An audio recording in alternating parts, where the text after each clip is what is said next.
There's been talk about vegan deterioration again, and I'm not quite sure why. I remember a time when one of the influencers announced that they were 7 years in, and people thought that was absolutely amazing. This is because people are taking this vegan deterioration rubbish seriously. But come on now, you know, I'm vegan 44 years. Bernie Wright here, vegan for almost 40 years. Kim Stallwood, 47 years. Ronnie Lee, 51 years. Angie Wright, no relation to Bernie Wright, 57 years. And then, of course, John Cross, vegan for 80 years. Now, these are just a selection. There's lots more. Let's finish all this ridiculous vegan deterioration rubbish. You know, it's not real. It's just silly. But, of course, non-vegans love the idea. Oh, you know, you can last 5 years and that's it. It's not true. It's a lot of rubbish.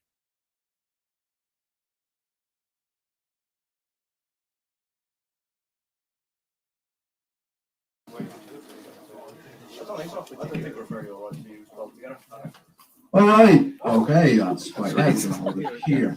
In case you don't know me, I'm Harry Guinness. I organise these events. We're gonna use one microphone. I think we'll pass it between us. Otherwise, we're gonna get feedback. I organise these events. I'm the Dublin representative for Atheist Ireland, and I'm joined today by Dr. Roger Yates from UCD. So you should probably introduce yourself. You'll most likely do a better job of it than I will. Okay. Hello, everyone. Yeah, Roger Yates, UCD. Yeah, I'm here to represent the vegan contingent of Ireland against an avid flesh eater. He said on it. Yeah. Okay. What kind of details do you need? Just tell us a little bit about. I'm going to project because it's going to be much easier. Can everyone at the back hear me? Yeah. Will that pick me up okay if I can speak? Yeah, we better keep up with the mics. Okay, we'll try about using the mics. Right, I don't mind a bit of feedback. I used to be in a band called Soggy Braithwaite. So the way this is going to work is we're just going to have a discussion about I think his hit was cosmic oscillation. Cosmic oscillation. Right. That's all I'm going to talk about now. So tell us more about that. So what we're basically going to do is we're just going to have a chat about atheism and veganism and the ethical issues surrounding that. There was a bit of talk on Facebook. Oh, I should probably mention, this is being filmed for the YouTube channel. There will be questions and answers at the end. Anyone feel free to ask your question. If you don't want to show up on YouTube or whatever, mention it to Mick or myself, and we'll organise for that section to be cut, and you won't appear or anything. And can people just chip in anytime, or do they have to wait till the end? I'd say wait to the end just for the camera, because we want to get a conversation just for the video first. That answers that. So the way this is going to work is we're just going to have a discussion about the ethical issues surrounding it. As I said, on the Facebook page, there was quite a few people wondering how this was relevant to atheism. As Michael was saying the other day to me, Atheist Ireland actually has in its charter constitution a statement saying that essentially it's going to promote ethical atheism. And obviously there's a lot of focus on issues like abortion and euthanasia and things like that. But there is other ethical issues that Atheist Ireland, probably not this year, but potentially could take a stance on in the future. Veganism may or may not be one of them. A second factor for that was Vegan Ireland approached me a few months ago about organising a speaker. This struck me as interesting because quite a few of the prominent members of Atheist Ireland are actually vegetarian, not vegan. And there was some discussion over whether vegetarians were more common in atheist groups, or vegetarians were more likely to be atheists than a regular person was. I actually thought about that, and it was your point there. But I actually thought about that. One thing I thought was the thought process to become an atheist, where you have to actively question the status quo of being a Catholic in Ireland or whatever, is actually quite similar to the thought process of becoming a vegetarian or vegan. You've actually got to think about an issue that most people just don't. You know, if you look at most people who are nominally Catholic, a lot of them just simply haven't thought about the issue of whether or not they believe in God. And likewise, I'd imagine that there is a significant portion of people who just have not given any thought whatsoever to the issue of whether or not they should eat meat. I have given thought to the issue and I've decided I should eat meat. There's quite a few people in the room tonight, and Roger obviously, who've given thought to the issue and decided they should eat absolutely no meat, or not even wear animal products or products from animals. So there is the flip side there, but that's just a little bit of background there as to why I felt this was a relevant speaker. So I hope that will quiet the naysayers. So Roger, why are you a vegan? Ooh, the hard ones first, eh? Well, I mean, for me, it's an ethical thing. I know there are people who describe themselves as environmental vegans and health vegans, but for me, it was always about ethics. And so back in the 1970s, I learned a few things, and first it was about the plight of seals and fishes. And so I went through a weird kind of 3-month period where I was boycotting the eating of fishes, but not meat. And then I realized that didn't kind of make sense. Normally what people do on their path, on the path to veganism, the usual pattern is to go vegetarian first, although this has been challenged at the moment. So I didn't do that, and I actually never got stuck in any kind of vegetarian phase, if you like. Yeah, because that's quite interesting, because quite a lot of people seem to be only eat fish rather than eat any sort of meat, and you went the opposite. Yeah, it was a weird kind of way into it, and actually it came from watching with my young children at the time John Craven's Newsround, which was a children's news thing, and they were interviewing some seal killers in the Orkneys, and I always remember the statement which said, "Well, we kill the seals because they're eating our fish," and that kind of bounced around in my head, and I thought, "What do you mean our fish?" And my first thought about that was, well, surely all it means is the seals got to the fish first. Yeah. Okay. And then I just thought about it more deeply. At the same time, I was trying to join the Hunt Saboteurs. And the reason I was attracted to the Hunt Saboteurs was that they were asking for action and not money. Okay. Yeah. And so that appealed to my kind of activist streak, if you like. Okay, so you got into it reasonably late then. It wasn't sort of teenage rebellion. You said that you became it when you had young children. I know it's almost a cliche or sort of thing that the child would rebel in their teenage years against their parents and become a vegetarian, but it's certainly, in my experience, I could well be wrong, that a lot of people do become vegetarian when they're 17, 18 and starting to think about things like that. Well, certainly in terms of colleges, there was all that kind of cliche. Yeah. That everybody goes vegetarian when they're at college and that kind of stuff. And obviously, Just a phase. yeah, that would certainly be the case in the 60s and 70s. I think it's broken down a good deal now. In the same sense that, you would expect those university years or college years to be also the time when you were getting politicized. Yeah. You were getting radicalized by various things, including, the trenching. They always say that that's one of the most radicalizing things that can happen to you. But those kind of ideas have kind of, fizzled out a little bit now. And so, in general terms, academics in particular would probably claim that society is much more passive now.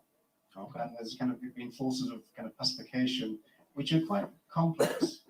But, I mean, going back to your first point, really from a sociological point of view, what you're talking about, in your case and my case, is resisting our socialization, because you were socialized as a Catholic and I was socialized as a speciesist, and we resisted it. And as I said in a talk recently, that's a relatively hard thing to do. And also, you're not doing yourself any favors. So the best thing to do, or the easiest thing to do, is to swim with the tide and not against it. Yeah. Yeah. And so this is probably why, in effect, we're only just seeing the beginning of, I don't know, I mean, maybe that's too far to say, like the beginning of the end of Catholicism in Ireland, but it's starting to be questioned now. If you go back a generation, you'll probably find that the amount of people questioning it is very small. Oh, well, most of my friends, very few of them would be in any way a devout Catholic or anyway go to mass or even think about it. The only ones, go through emotions, not even, they wouldn't even go through the motions. The only ones who would be from the country, where it's very much a social thing. I had a total aside here. I had a friend in college from Donegal, and he was asking us a year or two ago what we were doing for Good Friday, and we were like, "Oh, we're going out to piss." And the look of horror on his face, he was genuinely going home from college to go back to Donegal to go to mass with his family on Good Friday. But essentially, most people I interact with on a day-to-day basis of my own age would be either atheist or not, agnostic essentially. Yeah. Well, I would say that if you had to look at the demographics of the animal movement, I would think that there'd be a large percentage of atheists and agnostics in it. Although, are you an atheist? Or yes, yeah, and at least I think I am. I'm not that joke. It's yeah. There is actually a debate within some parts of the animal movement at the moment about kind of what you might call spiritual-based ideas in terms of informing their veganism, because some people assume that vegans would be atheists on the ground that it's the idea of looking rationally at an issue, and like you say, Facebook kind of dispensing with the supernatural, and dispensing with those kind of issues, and so really from a vegan point of view, an atheist audience should be wide open for our ideas, because in some senses, if you look at it from the point of view of animal rights, or point of view of the environment, or point of view of health, then we've got all the arguments that should make you a vegan. Okay. Well, this is not a point of mine. I think it was either Michael or Derek who I was talking to earlier in the week about this, and they were making the point that's just slipped my mind. I think it was you. I had a point there. It's a bit about Oh yes, essentially it was that religious people have this belief that animals were given to people to eat, which gives them a very a very possessive sense about them. Yeah, well, Whereas God said I could. So yeah, essentially there's the God said I could rationalization for a Catholic or someone else to do it. I'm not saying that many do it or even think like that, but there's certainly the lack of questioning of that, because animals are for food and Jesus said so.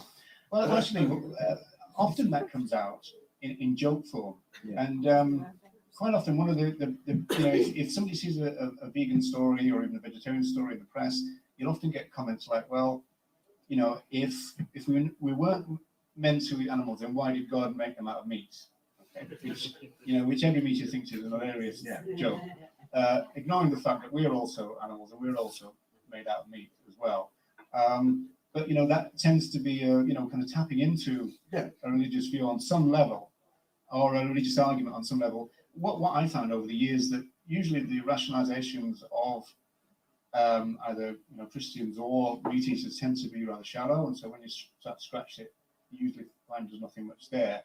And quite often you get the "well, God said I could" argument, which you don't have. So that's the point I was making there. Was no, we don't have that argument. Yeah. So which argument are you going to bring forward? I'm here to have a conversation. What's your alternative? Well, personally, I don't see an ethical issue. Okay. That's to be perfectly blunt, I don't feel in any way guilty about eating meat. I don't know if you saw the poll we did on the Facebook page. Yes. Yeah, it was interesting that. Yeah, I was surprised. There was quite a few who said that they felt guilty. But the majority said that they didn't feel guilt. No. And so that, from my point of view, as a kind of researcher and a sociologist, is quite interesting, because it's a complicated issue about why they wouldn't. Yeah. And so if you don't, I'd like you to explain why you don't and how you construct the non-guilt eating of somebody else situation. Well, I don't feel that they are somebody else. Yeah. They're something else there. Okay. From a psychological point of view, I'm a psychology student for people who didn't know that, which is probably most of you. People generally feel a connection to people that are closest to them. You're much more likely to be defensive of your brother than you are of your neighbor. And likewise, you're much more likely to be defensive of people who are in your own country rather than a different country of your own race. White people tend to associate more with white people and things, and obviously there's biases in there. But people tend to feel closer to things that are more and more similar to them. And as with animals, I don't feel any real connection. Do you self-identify as an animal? I do, yeah. Okay. You self-identify as a mammal? Yes. And an ape? Yes, to a lesser degree. Okay. But I don't consider myself Up to the point that I'm going to sit in a tree and throw shit. No, I wasn't going to ask that.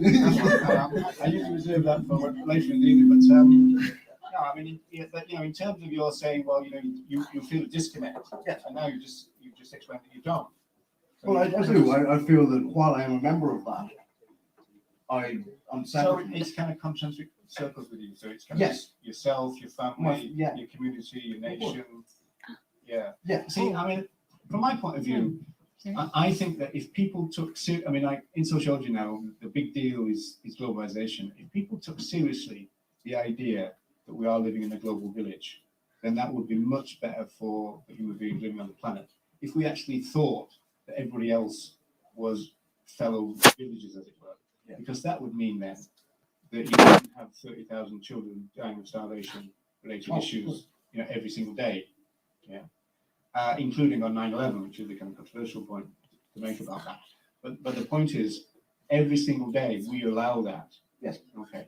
So when people say, well, let me ask you a question then and see if I can develop the point. Do you think human beings are more important than other animals? Yes. Okay. So let's imagine two population explosions. You've got however many billion humans now, we're in between 6 and 7. Okay. But we've also got billions of non-human animals which we breed. It's not as though we capture them, right? No. Okay. Now, of those two populations, if the human beings were deficient in terms of food security, you would prioritize those, right? You would give the food to the, but that's not what we do. What we do is we give feed to the animals rather than food to the people. That's not strictly relevant because the animals tend to be bred in countries where there isn't that, I'd imagine. Certainly the beef industry in America isn't really giving food to cows that would be given to children in Africa. No, but that's the point. I mean, the point is, in terms of the kind of gross amount of foods that are produced, we could feed everyone. We could feed every Gross food is Yeah. kind of a different issue. It's the same as the typical Irish mammy of eat your dinner. There's a starving child in Africa. I'm not quite sure if that particular anecdote fits what I'm saying, but what I'm really saying is that even if you've got a situation where you've got areas set aside for feed, now often, and it's also relevant with cash crops as well, often what you've got is the best land going to service the needs of other animals, through which you get your hamburgers. So if we were to radically alter that situation and take seriously the idea of human rights and the fact that humans really are allegedly more important, like everybody claims, then the first thing we would do is feed everybody. And we don't. We prefer to feed ourselves with hamburgers, which take a lot of feed, rather than giving food to the starving. My counter to that is I don't, you're obviously much more knowledgeable on the issue than me, but I don't think there is that equivalency of food. A bushel of wheat in America is not the same as a bushel of wheat in Africa. You can't transport it as easily. There's international barriers to that, but there's also just time barriers, the cost of moving, things like that. We can transport soldiers all over the world. I'm sure we can transport food all over the world. So I'm not convinced about that. It's a question of political will, and it's also a question of moral will, in a sense. So in some senses, we give lip service to the idea of human rights, I believe. And if we really were very serious about that, I think we would organize society a lot differently. I mean, we'd think very critically about the capitalist mode of production, winners and losers and all that kind of stuff. But we certainly would, as a first priority, if the value system that you seem to have was prevalent throughout the world, you would then think, well, how come it isn't it the case that everyone is fed? It just doesn't seem to make sense. Well, because as I was saying at the point, people feel more connection to people closer to themselves, and the starving children in Africa, most people ignore it on a daily basis because it's a world away. And those same people, if you ask them, would say that they would adhere to the principle of human rights. Of course. Okay. There is that disconnect there that people, that human rights is a huge issue, and that people often just don't care that much. Okay, so you're essentially saying that you've got these concentric circles, and that almost, if you like, creates some kind of nationalism or creates some kind of community feeling for people close The to closer, yeah. yeah, and then you've got your nation, and then maybe some international relations, and that's why you feel that other animals are even further away because Substantially further. people I care about humans as well. I care far more about children in Africa than I do about other animals. But and it's almost bad to say, but I'm not doing anything about starving children in Africa. I'm sitting here having a discussion with Roger. I'm gonna go home. I'm gonna sleep fine as people die all over the world. And if there was a moral issue that I wanted to crusade, then I'd fly to Africa and help Well, I them. reckon one of the first things you could do to help them is to be vegan. I don't really see how that would help. Another issue, of course, is the fact that pollution doesn't respect national boundaries, and the environmental impact of meat eating is great. And so now we've got an issue that Do you differentiate between beef and chicken in terms of meat industry? I differentiate between beef and chicken in several ways, in the sense that if you talk about the conversion rate in this argument, then the conversion rate from your argument is better in terms of chickens. Oh, it is. I accept that. I'd mainly eat chicken yeah. more so than beef. Yeah, I accept that beef does have issues with it Yeah. and things. It's interesting. You see, the language is interesting. I say chickens, you say chicken. I Yeah. eat chicken. I Yeah, don't know. that's right. The food is chicken rather than. Well, you eat chickens. So it's quite interesting because if you look at a ideology that separates, then it's linguistic in character.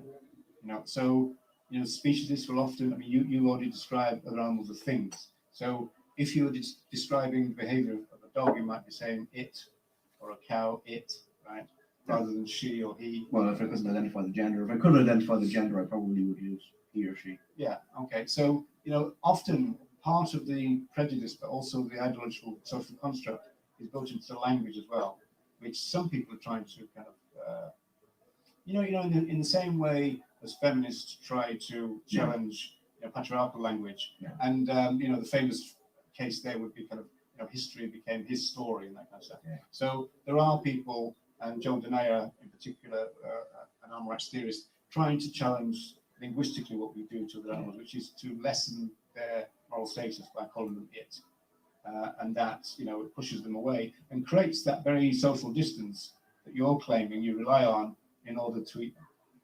So what we're suggesting is that if you thought more about the issue and about the way that it's been constructed, and you've already said that there are aspects of your life which you would resist your socialization. Oh, yeah. Well, what we're as vegans asking is for society to be reflexive, which is what atheists ask society to do, but on this issue as well as yours. And I have actually considered the issue of vegetarianism rather than veganism, and I decided I don't care enough about not eating meat.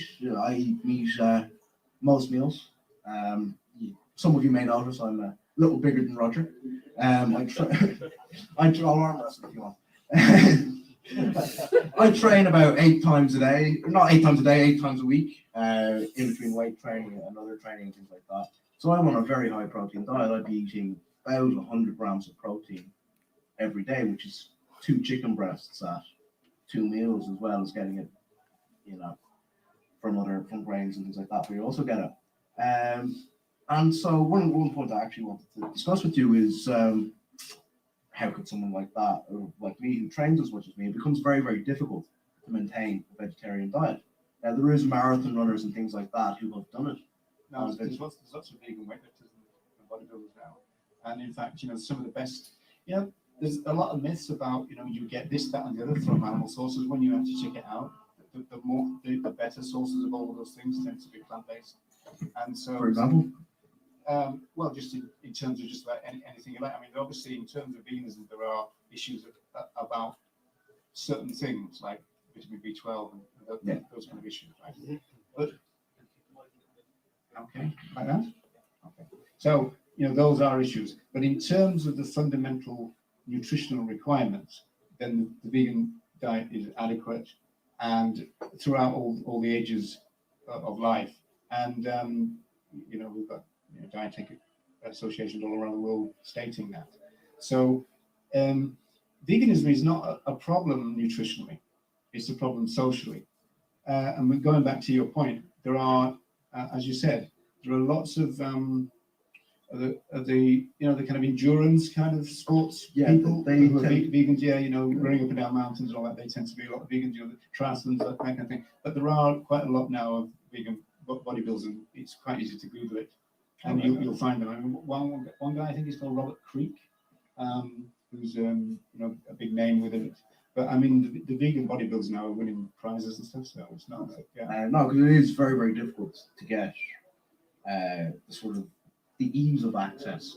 You certainly have to consider what you're eating far more, I'd imagine, to get the required level of protein. Well, yeah, I mean, but on a general level, you could make that case. I mean, I read labels, you might not. Not really. But I tend not to see that as a terrible kind of burden to because see, the thing is, at the end of my day, I don't feel a sense of deprivation about being a vegan, which often from the outside might seem to be the case. Oh, they're giving up this, and they're against that, and but there's a lot that vegans get, and there's a lot that we're for, like peace and justice and this kind of stuff. But also, what we do get is a sense of well-being at the end of the day, because we know that we haven't deliberately exploited anyone.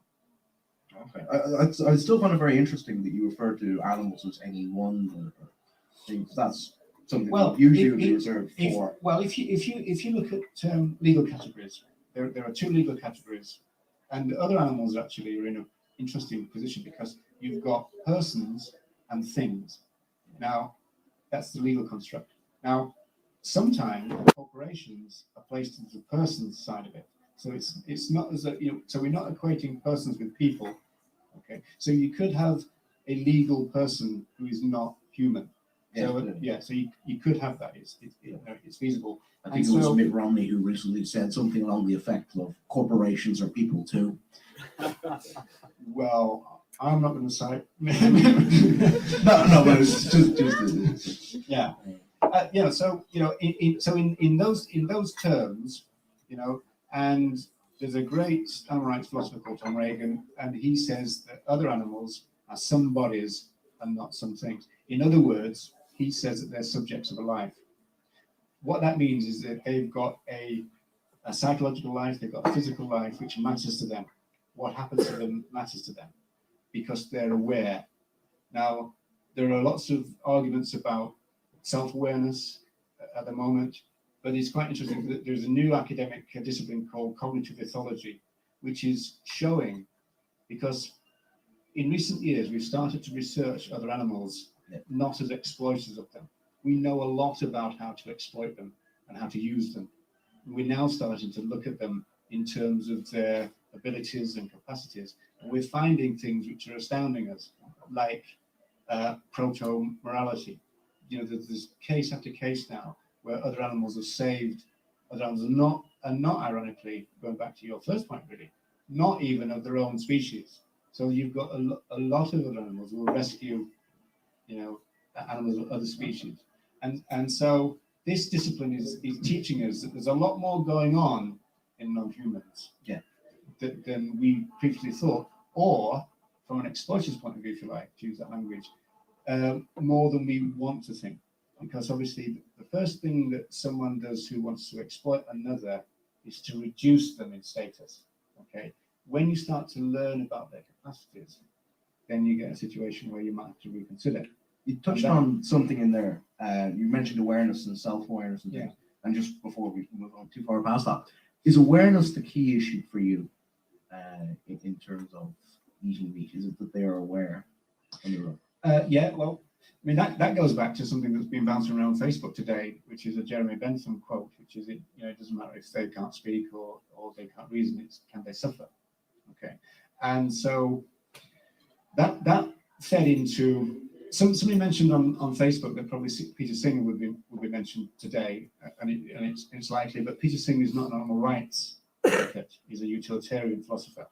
And so, but he picked up on the Bentham thing about sentiency, effectively, that they can suffer, and also they can feel pain.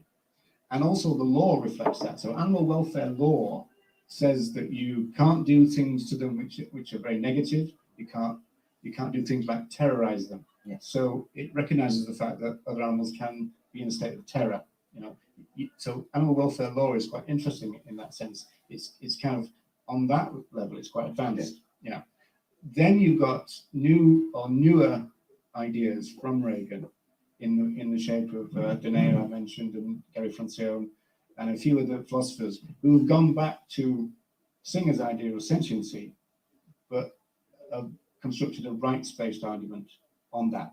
So the awareness thing is crucial, because if you're not aware, then you don't have an interest like plants, and so consequently, what we would argue is that sentiency is the key.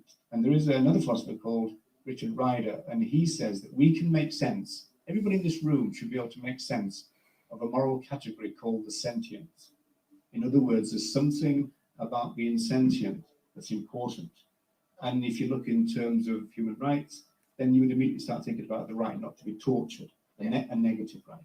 Well, that applies to other animals as well. This is why we're trying to get other animals, we're trying to kind of punch holes, if you like, in the species barrier, which you're relying on in a sense. Although, I mean, it's interesting, your argument is quite interesting, because you're also saying you don't really care about other humans that much either. So it's just kind of...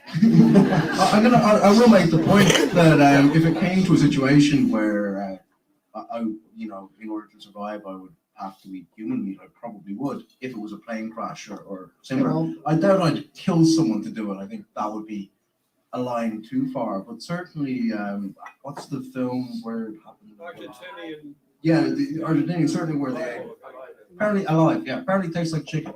I would. Well, we are made of meat. We are made of meat, exactly. But everything tastes like chicken. Can they not be more imaginative with that? I would have thought we'd be closer to pork than chicken.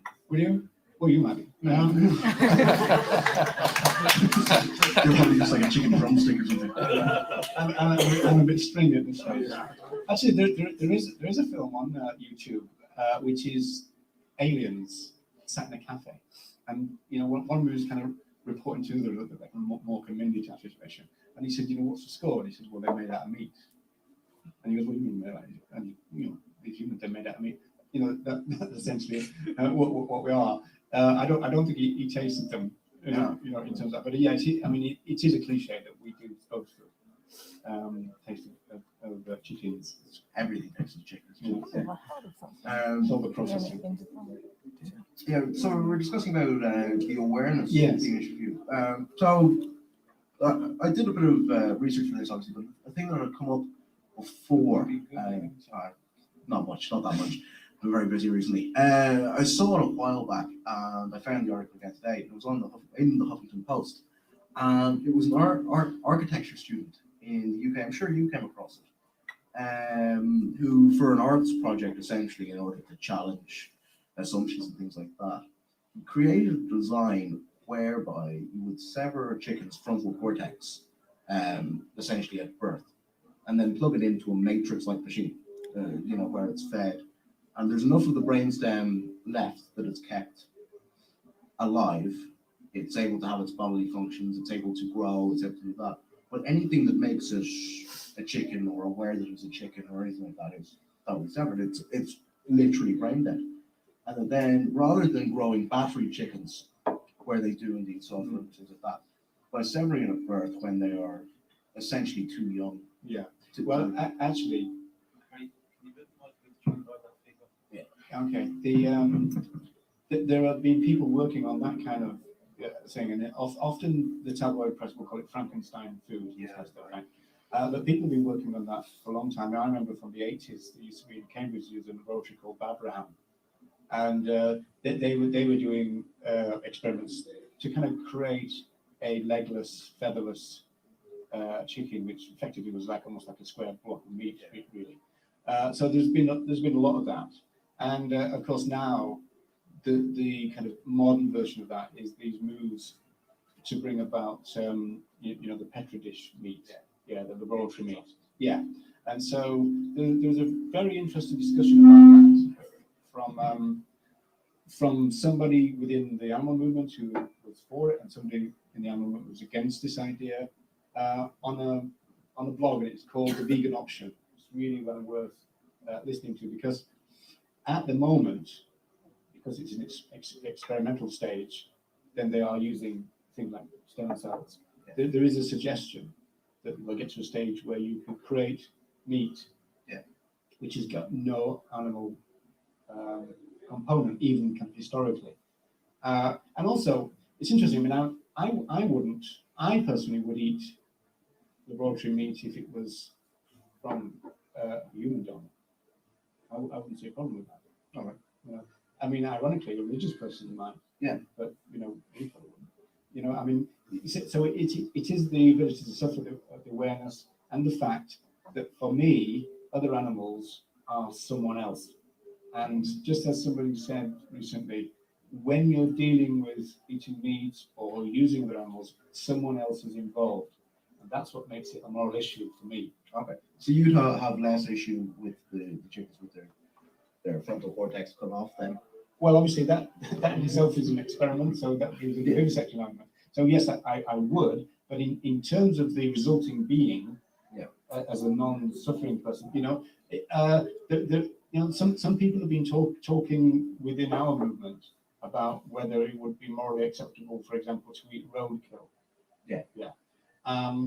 On the grounds that no one deliberately killed this being.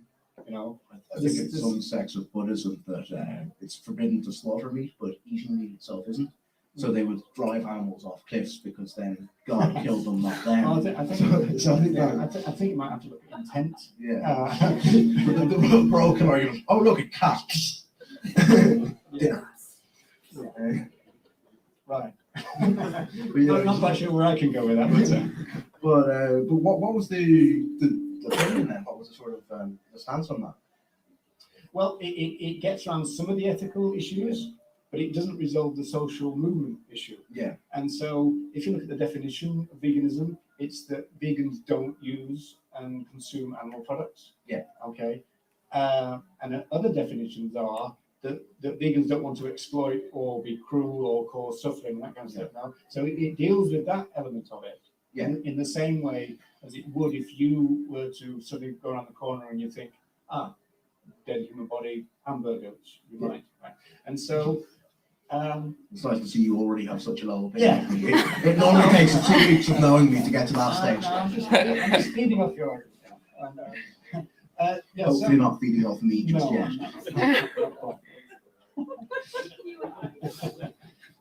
I was warned about you. Warned about Yeah, you? not enough. Who was warning you? Who don't have to have words with I was that? told that you had a wicked sense of humor. Obviously true. So what were we saying?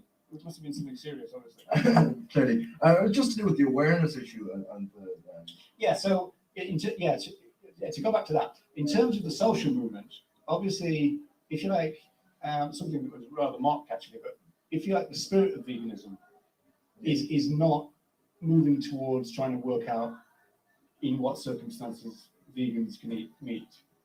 The spirit of veganism is to create a society which wouldn't want to go there. Yeah. Okay. But in terms of that other ethical issue about suffering and everything, that will be resolved by that.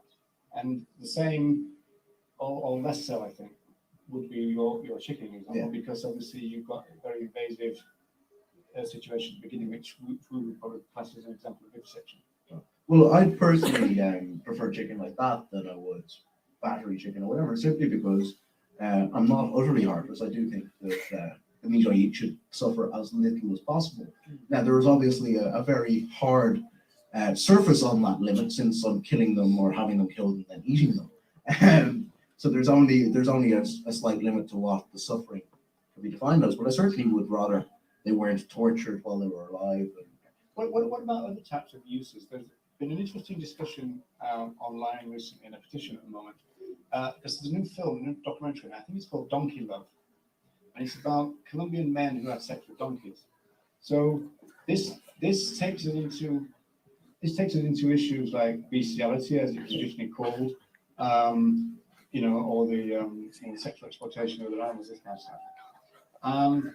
But it's quite interesting because even from an animal welfare point of view, that's quite a difficult subject, because a lot of people react to it because it's a taboo. Yeah. But it's quite interesting because people who are quite happy to stick knives and forks into animals when they're dead, Yeah. and are happy for that kind of activity to go on. So if there was no suffering, from your point of view, anything would go, wouldn't it? In terms of what? In terms Well, of you were sexually saying, exploiting- yeah. Well, personally, I'm not sexually attracted to animals. No, but if no, I'm not trying to lead you into a dark alleyway. I hope not. When you mentioned the film was called Donkey Love, I genuinely thought that was not going to be like. Yeah. Okay. So, what I'm trying to get at is if you are consistent with your criteria, and that, What's going on there? Joel, is that your team? 1, 2. Yeah, this one's still working. Maybe try them one at a time. When one of you is speaking, try and the other one try them. This could get interesting. a little large now. What was I saying? Yeah, no, it's a question. I'm just kind of exploring your. See, the thing is, we first started talking about how the fact that you in a sense resisted your socialization and I resisted my socialization in terms of how we are brought up in a species society. The ideology of animal welfare is built into that. Yeah. And essentially, what most users of other animals say is what you just said a few minutes ago, which is that I'll use them, I'll eat them, I'll consume them, I'll use them for other purposes, but I don't want them to see them tortured. And in fact, if they had a fine life, that would be great. So that's the kind of animal welfare side of this issue. Yeah.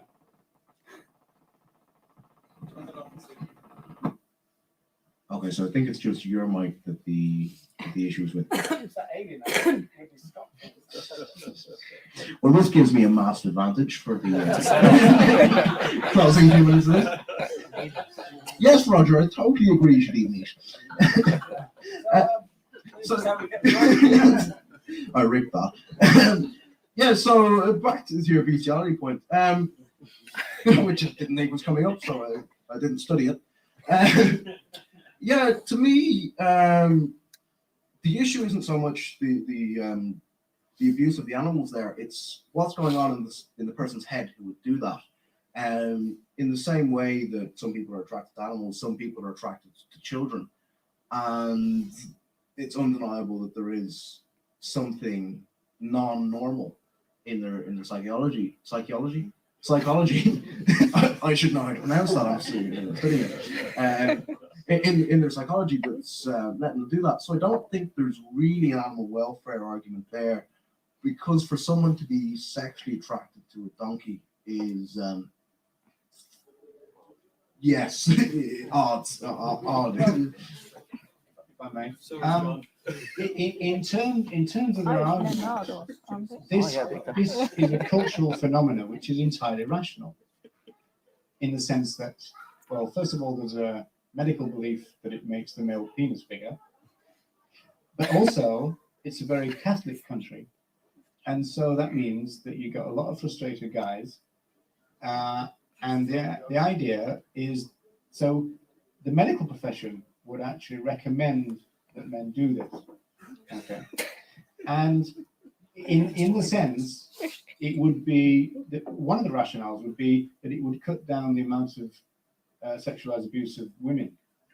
Yeah, and so from their own internal logic, there is a rationale which kind of makes sense internally. Now, the reason that I brought it up is because for us, it's an issue of animal use. And for us, that would be one form of animal use, which is obviously not socially sanctioned. Yeah. Whereas what we're dealing with when we walk out on the street is there is lots of forms of animal use, which are. So for a vegan walking around in society can be quite a painful situation, in the sense that you see the leather, you see the fur, you see the wool, and you see the McDonald's and everything else. Okay. And these are just, to us, forms of animal use.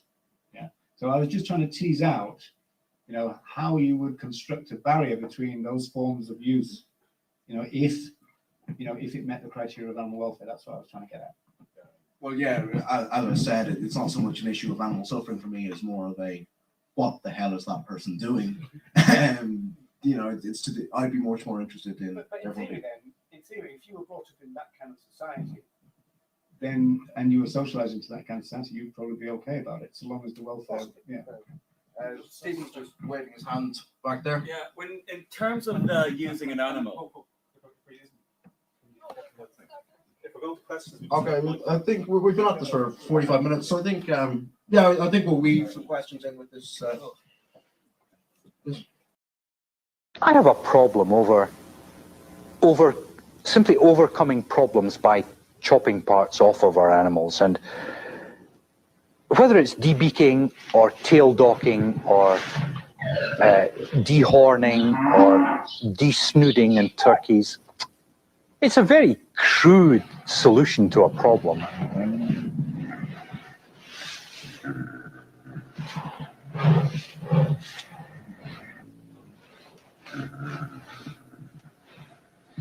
Often there's terms that are used in agriculture or have been exaggerated by those outside of agriculture and have a very negative, leave a very negative message in the minds of consumers. A very good example would be beak trimming that has been called debeaking. And beak trimming describes what the process is. It's called debeaking, which is not true. The beak is not taken off. It's also called beak trimming, which is not true, because it's not like trimming our fingernails or trimming hair. The bird uses its beak the same way as we use our hands. So there are a lot of nerves going into the beak. When we chop it off, we cut through these nerves and we cause both acute pain and chronic pain. When my children ask me, I say, it's like having your fingernails trimmed.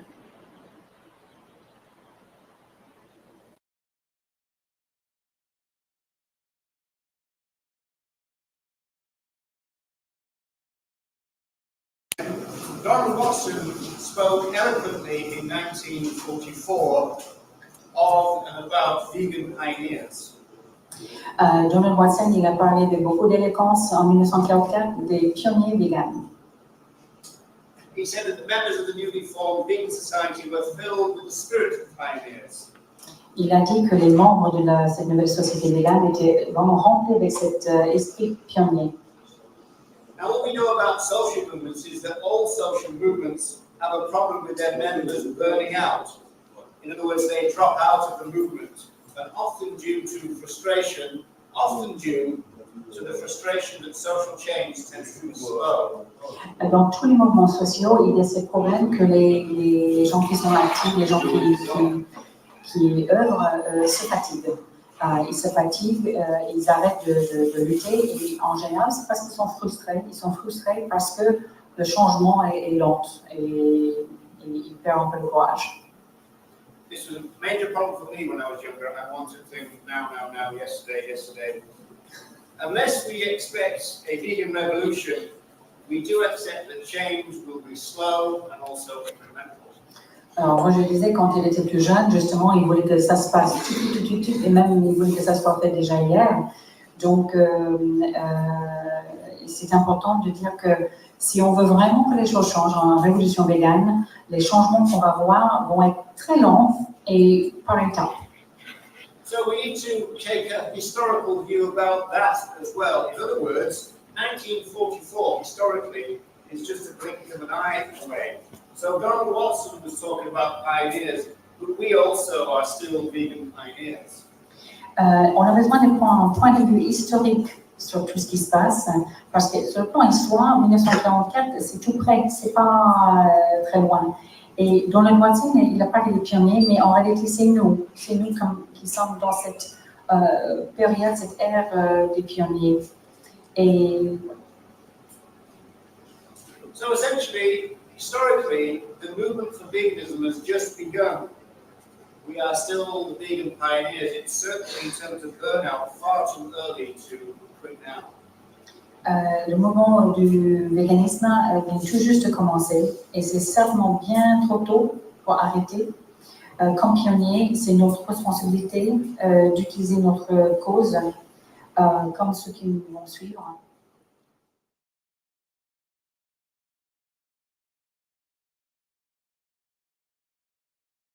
As pioneers, our responsibility to our cause and to the advocates who will follow us, our duty is to lay down a solid foundation upon which they can build. Justement, nous tous, notre responsabilité, c'est d'établir une fondation sur laquelle les succès du futur vont passer. Et ça, oui.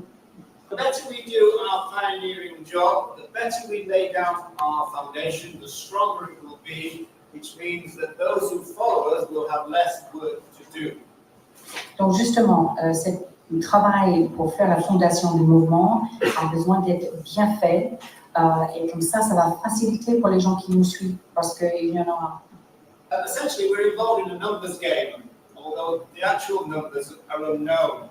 If we think about ideas like critical mass or a large number to bring about change, we need to move towards that idea. Now, in our pioneer age, the numbers of vegans are small.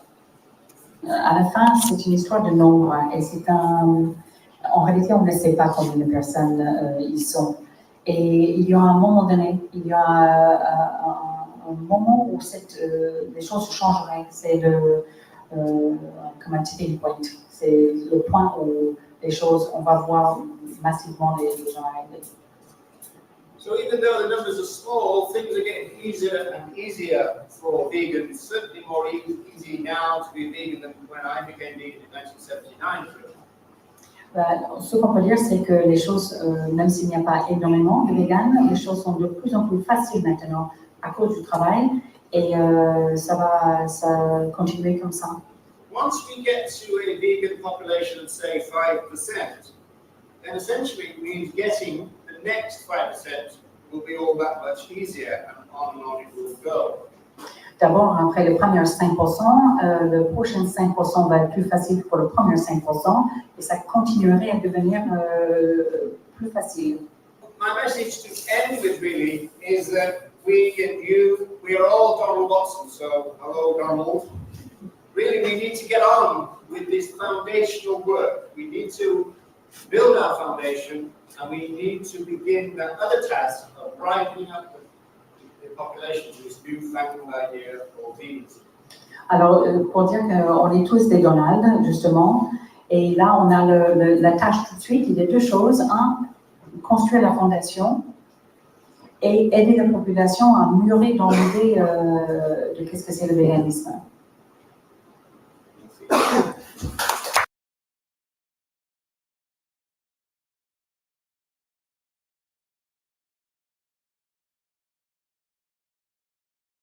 A good place to start when we're talking about trauma is how do we define trauma? And I'm going to start with the DSM-5 definition of trauma, not because I agree with it, I actually don't really agree with it, but this is a good starting point for us to think about what trauma actually is. So, at least in the United States, to define psychiatric issues, to define psychiatric disorders, we use the DSM-5 as our kind of diagnostic manual. In the animal advocates in the room, you're probably recognizing that we are all exposed to trauma all the time, just from having made that connection to non-human animals and the trauma and the violence and the death and the killing that they experience. One reason why I really don't like this definition is because I think it's really limiting. It's focusing on exposure to death and physical violence. And actually, there's a lot of evidence that psychological abuse and psychological trauma can be every bit as impactful as physical violence and physical abuse. Myself, this is the definition that I prefer. Trauma is an experience that produces psychological injury or pain. So let's talk a little bit about what are some of the common sources of trauma that we as animal advocates may be exposed to. First, childhood violence and abuse. I have really been struck at how just about every animal advocate friend I have has some past experience of trauma, often in childhood. And for many folks, I believe that these early exposures to violence and abuse is ultimately what led us to really feel passionately and even be rageful about injustice, right? And for many of us, early on in our lives, we kind of made that connection and we decided that we're going to do whatever we can to prevent needless violence and abuse to others, like the violence and abuse that we were exposed to ourselves. We're also exposed to violence experienced by non-human animals. So this is a given. And anywhere you look, when you're vegan, when you've made that connection to the harm we're doing to animals, everywhere you look, you're seeing violence and pain and death, right? You can't go to a grocery store without seeing dead bodies. You can't turn on the TV. You can't watch commercials without there being something about eating animals, etc. Everywhere you look, in all the children's books, there are common themes about animal exploitation that are being taught to our kids. Also, many of us advocates also experience other forms of oppression, other forms of violence, such as racism, sexism, all the other isms, all the other forms of oppression. You add this on top of the trauma that we're all bringing into our advocacy in the first place and the trauma that the animals are going through. Many of us experience psychological abuse from loved ones. And psychological abuse can take many forms, and it's usually more subtle than physical abuse. But for example, being socially alienated from family members, not being invited to events, name calling, denigrating comments, trying to lower your sense of self-worth or self-esteem. There's all kinds of psychological abuse that we experience as animal advocates, perhaps from non-vegans who I know for myself, I regularly get sent pictures of hunting photos. I regularly get, meat photos sent to me, that sort of stuff, which is really abusive, and it can really weigh on you, and it really adds up. Also, psychological abuse from other advocates, and this is something that is unfortunately all too common in the animal advocacy world, where you get a lot of bullying online. You get advocates trying to undercut other advocates. You get advocates trying to kind of turn people against other people. A lot of shaming. A lot of really harmful behaviors goes on in animal advocacy. Because for most people, when they experience trauma, they don't necessarily develop PTSD. They don't necessarily develop a psychiatric diagnosis. But trauma can affect folks in a variety of ways, even if you don't develop PTSD. Right? It affects the way that you view the world. So it's important to think about that. But it's also important to consider the role of PTSD, because PTSD can be a pretty devastating problem to have as well. So I'm not going to go through all the symptoms of PTSD, but just in a nutshell, there are three main symptom groupings of PTSD. The first is re-experiencing, and that involves reliving the incident. So through nightmares, through having traumatic memories recur again and again when you don't want to be having that. It's constantly reliving the trauma in various ways. You can't get it out of your head. You're constantly going over it in your mind. Or even when you try to push it back and you try to avoid it, it still comes out in your dreams, or it comes out in other places. At the more extreme level, it comes out as flashbacks. Then there's avoidance and numbing symptoms. And these are symptoms such as avoiding discussing trauma, avoiding anything that reminds you of the trauma. Numbing symptoms involve having difficulties expressing or identifying your feelings. Just expressing no feelings at all, just feeling completely disconnected and numbed out. You don't have any connection to other people. Then you have the hyperarousal symptoms. And these are symptoms that reflect an overactive fight or flight response. So basically, having the heightened sense of vigilance, it's called hypervigilance, when you're constantly feeling on edge, or you're constantly feeling like somebody might be likely to do harm to you. So related to this whole idea of trauma and anger and survival mode is misanthropy, right? So misanthropy is essentially a hatred of humans, or a dislike of humans. So this is a quote, this is from my book, Millennial Vegan, a quote that I use. It says, "I don't care if what I say offends humans, because the animal holocaust is the worst atrocity this planet has ever seen. Screw humans and their feelings. I only care about the animals." How many of you have ever said something like this? Raise your hand if you've ever said anything like that. How many of you have heard other people say something like this? So, okay, we all know. When we're misanthropic, it's going to be hard for us to reach non-vegans, right?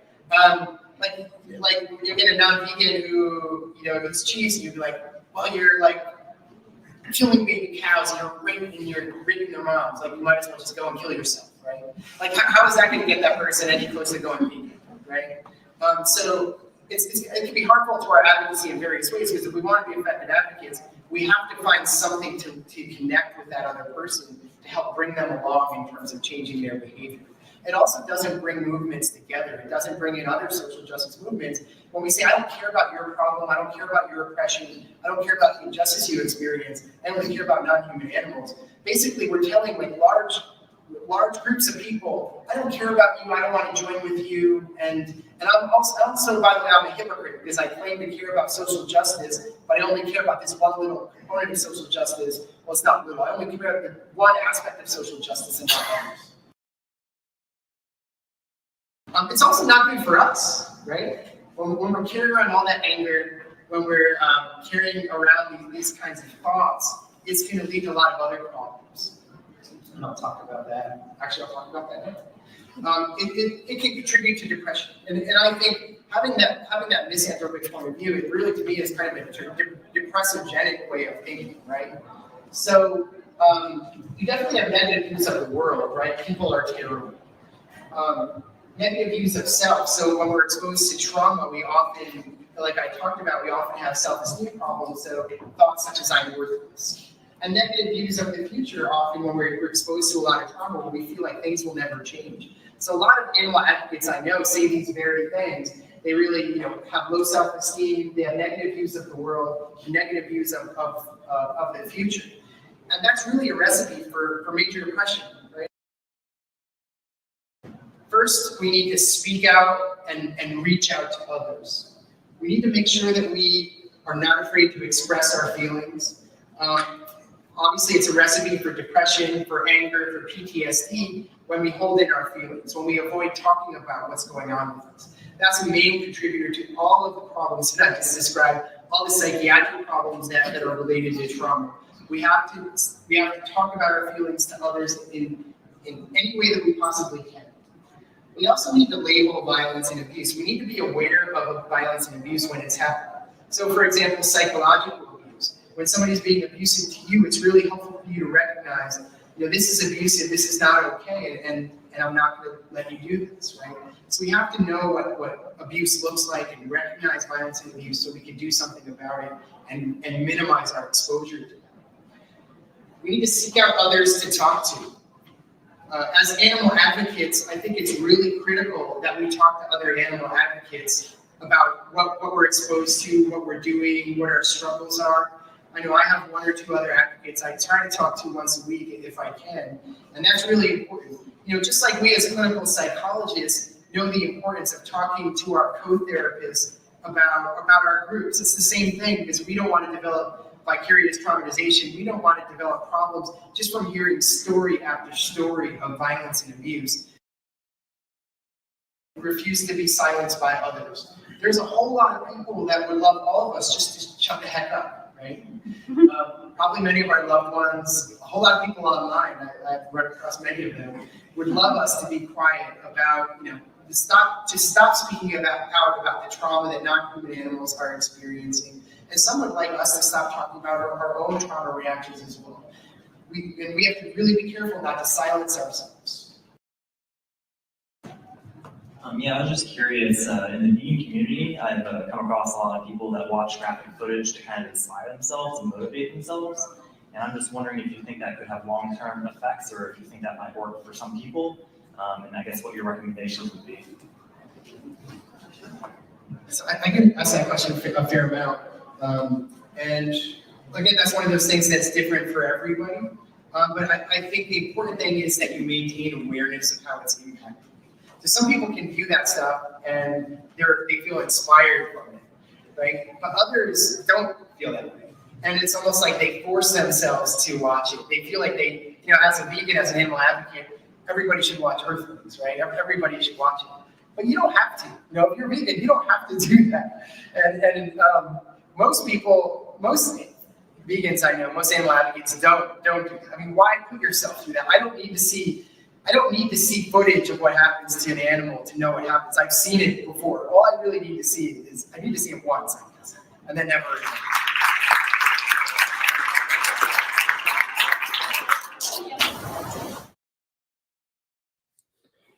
Hey, Earthlings. Hello there, and how are you doing? This is me and Ruja the cat, aren't we? And yeah, so as in a sense your unofficial historian of the vegan social movement, I want to relate to you something that happened in the very beginning, really, of the social movement. So 1945, the end of the Second World War, so-called, and it was to do with the fact that the Vegan Society were trying to get changes to their rations in the same way that the vegetarians were able to do. And so there's some correspondence between Donald Watson acting on behalf of the Vegan Society and the Ministry of Food, as it was called at the time. So let me put my eyes on here. So we're talking June to August 1945 now, and Watson is engaging this Ministry of Food on behalf of the Vegan Society and attempting to improve the wartime rations. Now, the standard wartime rations are these. Bacon and ham, 4 ounces. That means 113 grams. Meat to the value of 1 shilling and 6pence. So that's not much nowadays. 2 ounces of butter, 2 ounces of cheese, 4 ounces of margarine, 4 ounces of cooking fat, 3 pints of cow milk, 8 ounces of sugar, preservatives, 1 pound every 2 months, 2 ounces of tea, 1 fresh egg per week. And in terms of sweets, or what North Americans will call candy, 12 ounces every 4 weeks. Okay, so that's the standard ration that was going on at the end of the Second World War in Britain. So in terms of replacing the 4 ounces of dairy cheese for flesh consumers, what the vegetarians were getting was 12 ounces of cheese. So that's 340 grams. So Watson wrote and pointed out that the vegans will not use the cheese allowance for vegetarians, and also pointed out that at the time, dairy cheese was made with rennet, you know, the kind of lining from a calf's stomach, meaning that the wartime ration for vegetarians wasn't really vegetarian. It almost like seems that Watson couldn't resist having a bit of a pop at the vegetarians. After all, in 1944, in the very first edition of the Vegan News, he did call vegetarians the lactose. So he always had this kind of critical stance towards vegetarians. Watson said that the vegans were requesting replacement for the flesh, milk, cheese, and egg coupons that were in the standard ration book, and that the vegans were willing to surrender their ration books by post in order for them to be modified. And Watson also said that the vegans had, as it were, proved their morals by the fact that they had adhered to a plant-based diet throughout the difficult war years, as Watson puts it. He also reassured the Minister of Food that given the general kind of opinion that, you know, the plant-based diet was very strict, that there would be no, as it were, stampede of people claiming to be vegans for what Watson called ulterior motives, trying to kind of put them at their ease, presumably. Watson also requested that vegans receive extra points.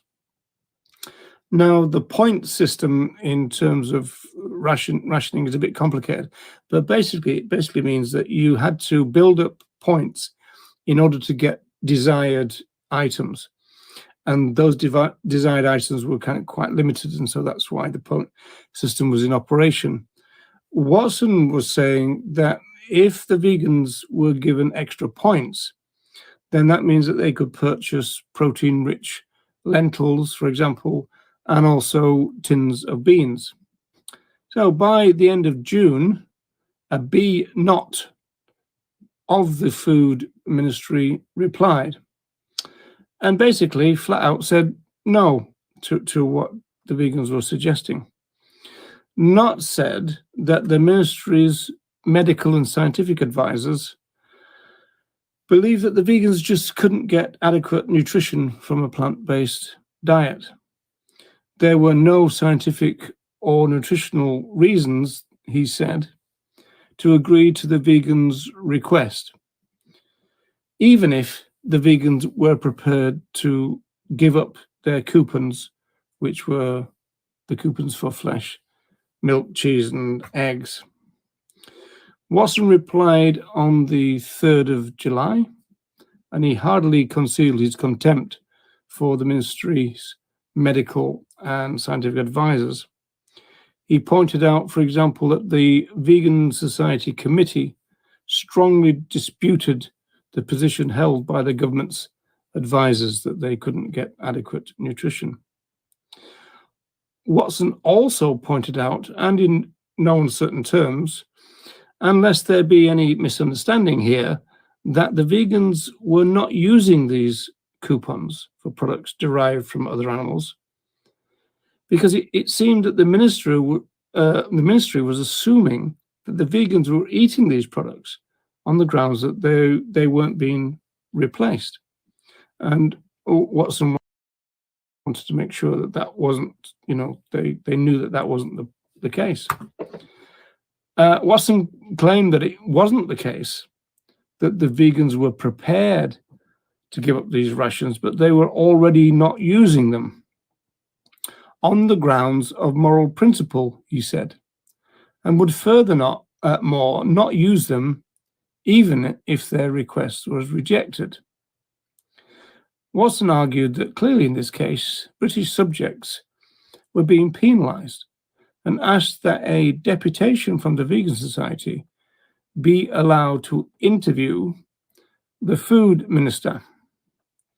So a S.W. Hudd from the Ministry of Food replied to Watson, and this is August 1945 by now, dismissively declaring that they were not prepared to meet, quote, the desire of individuals, unquote, totally ignoring that this was an, albeit small, social movement. So Watson replies again, this is August now, 1945, and he did not vegan mince his words. He said that the Minister of Food's position was interesting.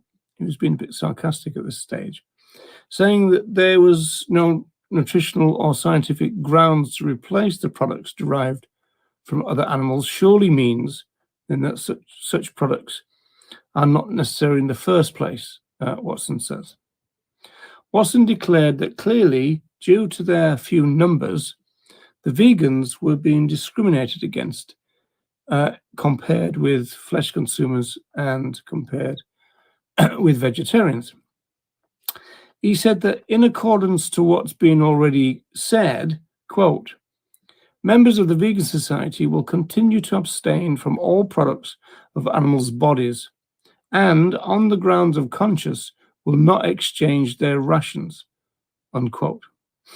After all, there's this assumption again that the vegans could seek out flesh consumers or vegetarians who would perhaps exchange some vegetables for, flesh or dairy products, that kind of stuff. And Watson was making it clear all along that the ethics of the vegans would prevent that. Finally, Watson declared that if the ministry comes to finally realize its discriminatory stance, the unused coupons would be returned, could be posted back to them. On principle, in other words, the vegans would rather slash their rations than compromise their ethics. And it's not as though they wouldn't have these coupons available to be returned. Point is, we're not going to use them, so here they are if you want them, as it were. So as far as I know, the government didn't reply to this. It is an interesting, I don't know, it's an interesting part of our movement's history, isn't it? I mean, the movement had just begun, and in difficult circumstances at the coming to the end of a global conflict. And it was still a time of rationing, which went on into almost into the 60s, certainly into the 1950s in Britain. And so they were trying to sort things out. And clearly the government were not having any of it. It's a little bit like what went on in prisons, whereas the prison authorities eventually kind of accepted vegetarianism, but veganism was a difficult thing for them. And it seems that this is the kind of case here. So I just thought this is quite an interesting kind of historical moment.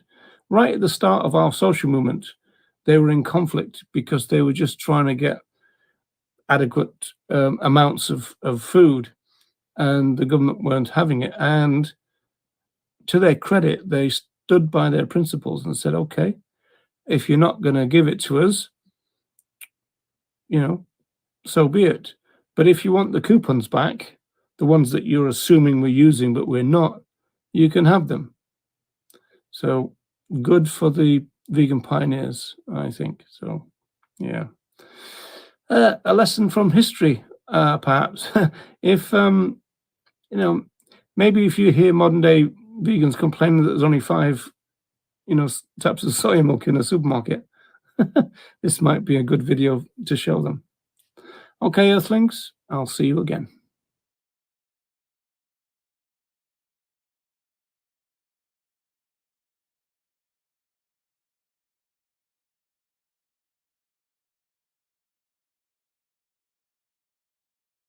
This is a little film I put together showing violence towards the SABs. So as a content warning, do take care if you've been a victim of that kind of stuff. The clips come from the West Midlands SABs and the West Yorkshire SABs, the East Kent SABs, the Sussex SABs, and also the Sheffield SABs, more of which later.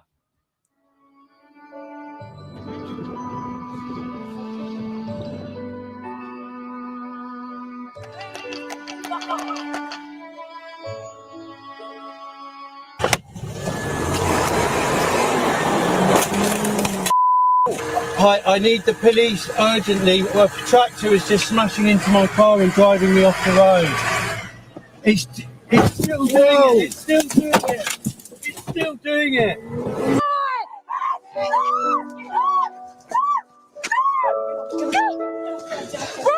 I don't give 2 fucks about that camera, and in a minute I'll take it off you and I'll chuck it in that pond. I'll chuck you with the fuck. And if I could catch you away from that camera, I'd kick your teeth in. You'd never forget me.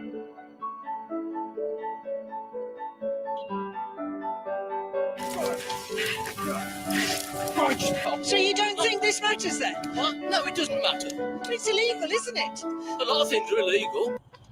So this is pretty standard stuff as I remember it from my sabbing days. This again is footage from the Sheffield hunt. He's got a hammer in his hand. Shit. He's got a hammer. He's got a hammer. Keep filming. Oh my god! Shit. No, we can't leave. Can't leave. Can't leave. No, keep filming. Keep filming. Do people? Yeah, so back in the day, yes, the 1980s, the Sheffield SABs were part of the campaign against the Hazleton laboratory, just to bring some threads together for today. And this is the BUAV Liberator News paper about that when we got some documents out of the laboratory.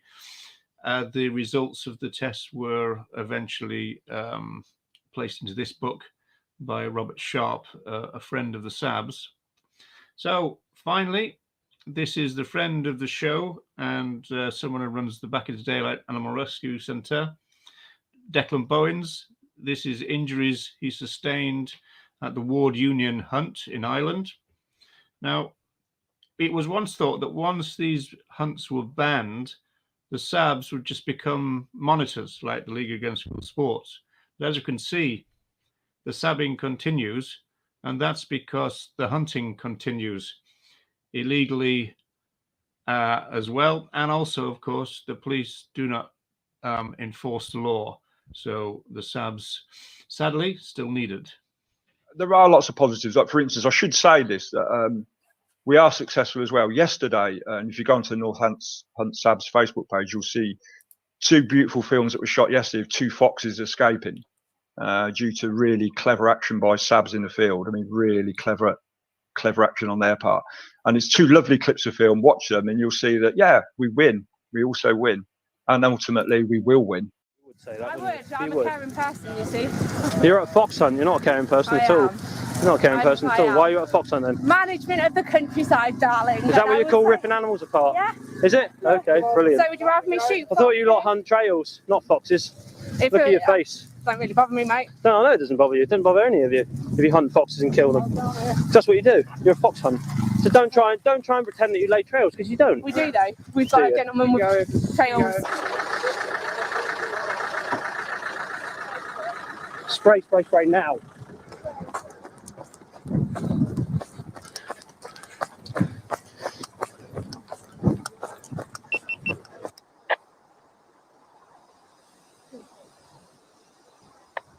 Sab, get up that road and spray. Well, I don't know.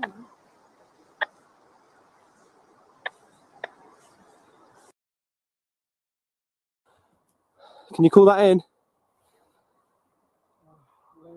We need to. We've got a pair of foxes here.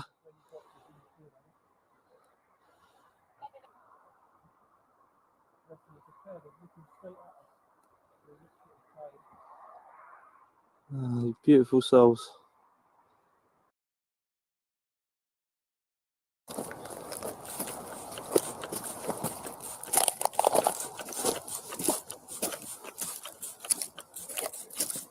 Dismantled in full cry. I repeat, full cry. The group's needed up here immediately, please.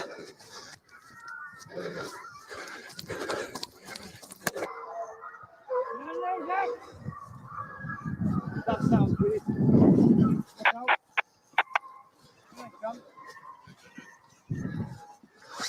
Where are your hounds going, Mr. Bird of Prey?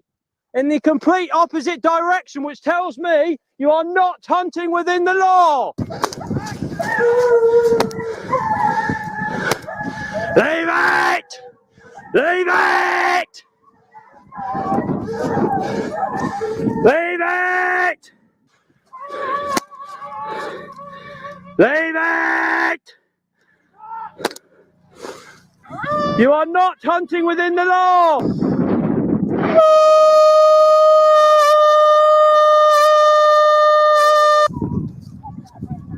He's hunting them on.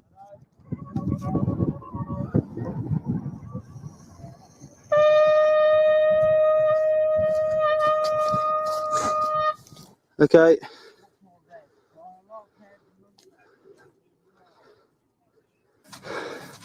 You leave it! You take him off that line, Chris. And you, Mr. Whipperin, take him off that line. You leave it! You leave it! Hey, hey, hey, hey, hey! Hey, hey, hey, hey! Hey, hey, hey, hey, hey, hey! That's it, back to him! Back to him, back to him! Hold on, Hans, hold on! Yeah, back to him! Yeah, back to him! Why would you hunt them on if you were on a trail? If you were on a trail, Chris, no need to hunt them on! You're as blatant as anything!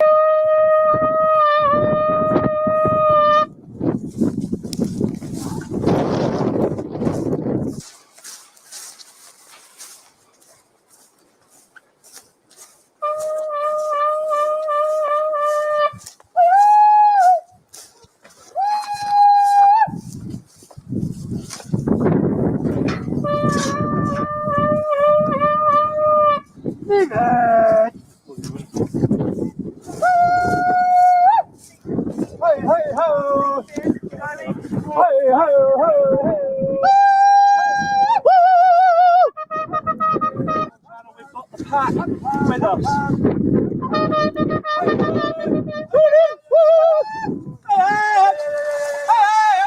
Come here!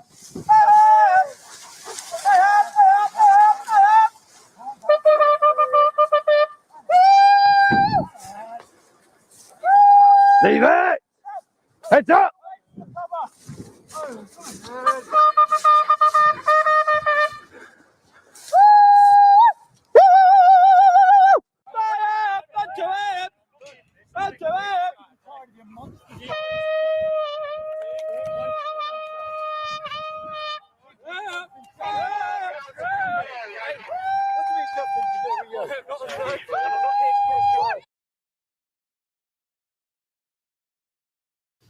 So do animals have rights? I mean, I've been introduced as like an advocate of the rights of animals, and indeed I am. Some things we do know. We're not going to find the answer to this question in the media, and I know there are people from the media here, and I'm grateful for them for being here. But whatever we're going to find in the media, answer a difficult question like this is not going to be found in tomorrow morning's paper or tonight's evening news. And we're not going to find the answer in opinion polls. We'll find it what a percent of the people in your country believe in animal rights. That's an interesting thing to know, but it doesn't answer the question, do they believe truly? Is what they believe true? Is what they believe well-founded? We're not going to find the answer to the question, do animals have rights? By just appealing to our unexamined traditions. In America, it was an unexamined tradition that we could own people.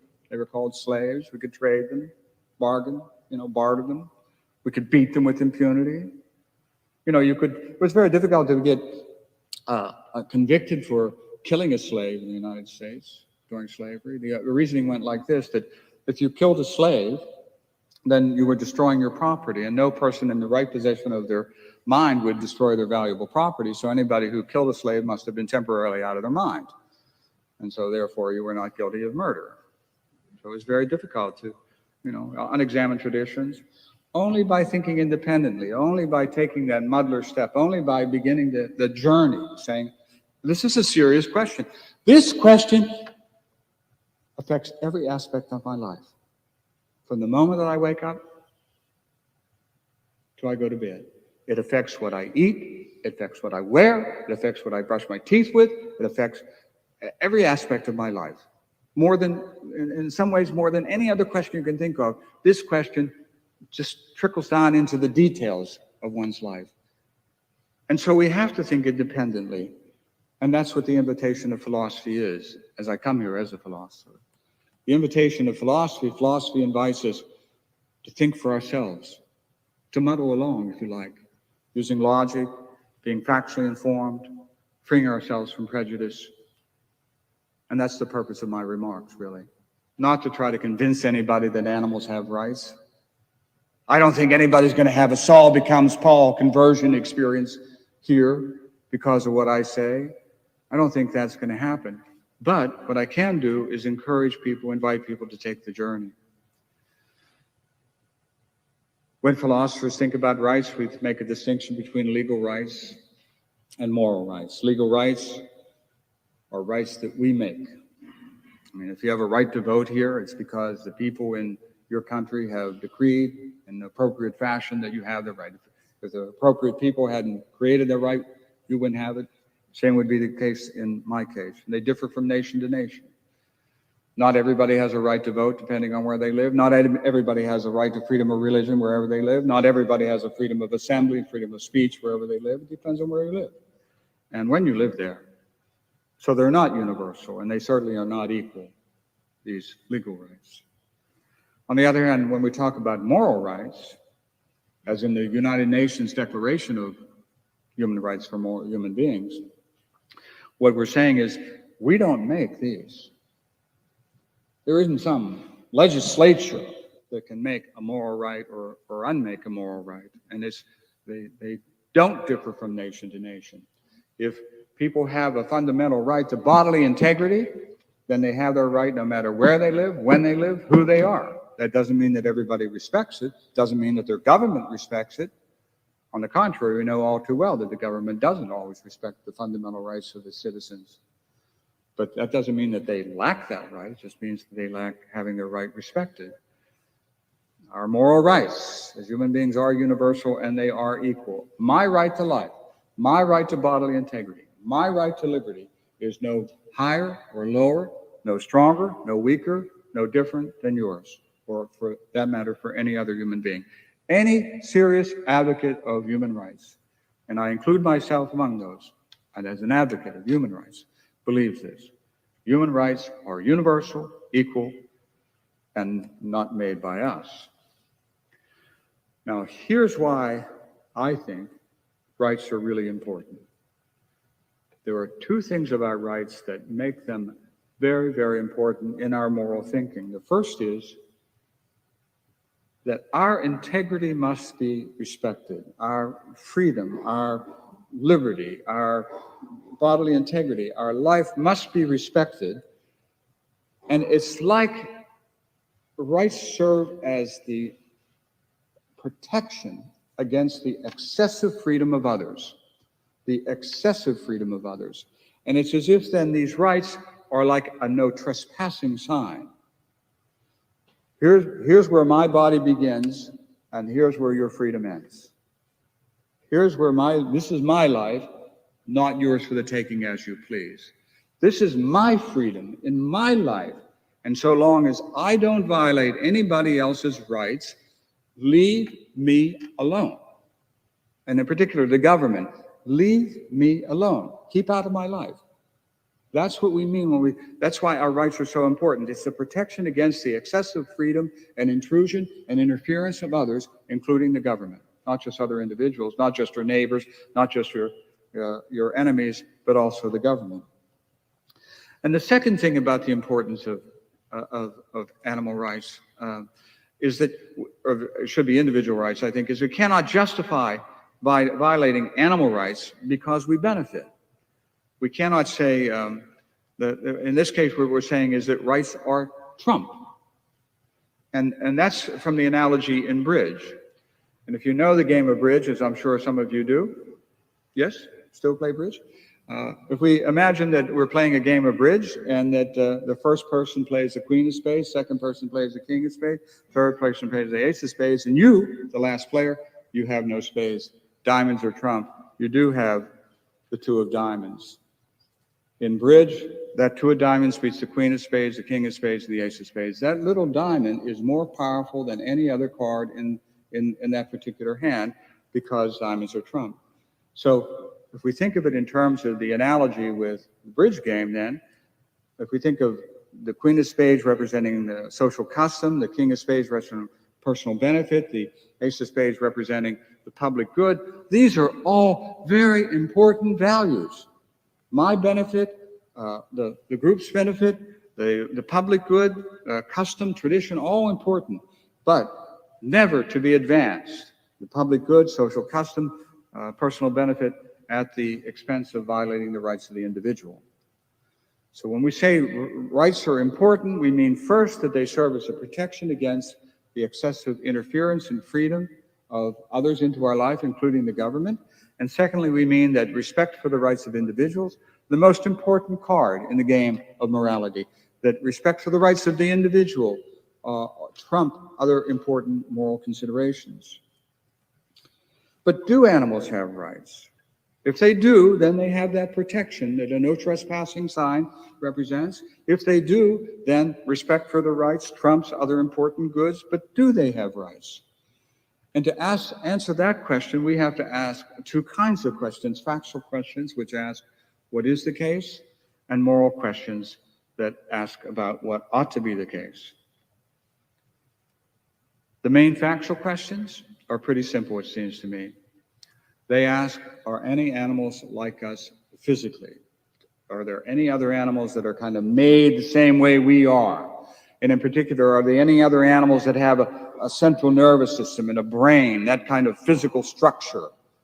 If we look around the world, do we find any other animals like us physically? And are there any other like us mentally? Or do any other animals have a psychology? Are they psychologically present to the world? In terms of physically, the answer is obvious, sure. Do any other animals have sense organs? Do they have a central nervous system? Do they have a brain? Yeah, mammals do, birds do. They're clear candidates. Do mollusks, do clams? I don't know. I don't think so.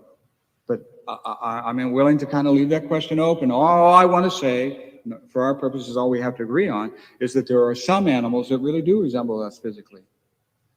They have the structure that makes experience possible. They have the structure that makes experience possible. Fish too, perhaps. Or any other animals like us mentally? There are various possibilities. One is the idea that there is nothing going on in the mind of an animal. There is no mind. It's completely empty. Nothing happens. There are no sensations. There are no desires. There are no emotions, no beliefs, nothing going on.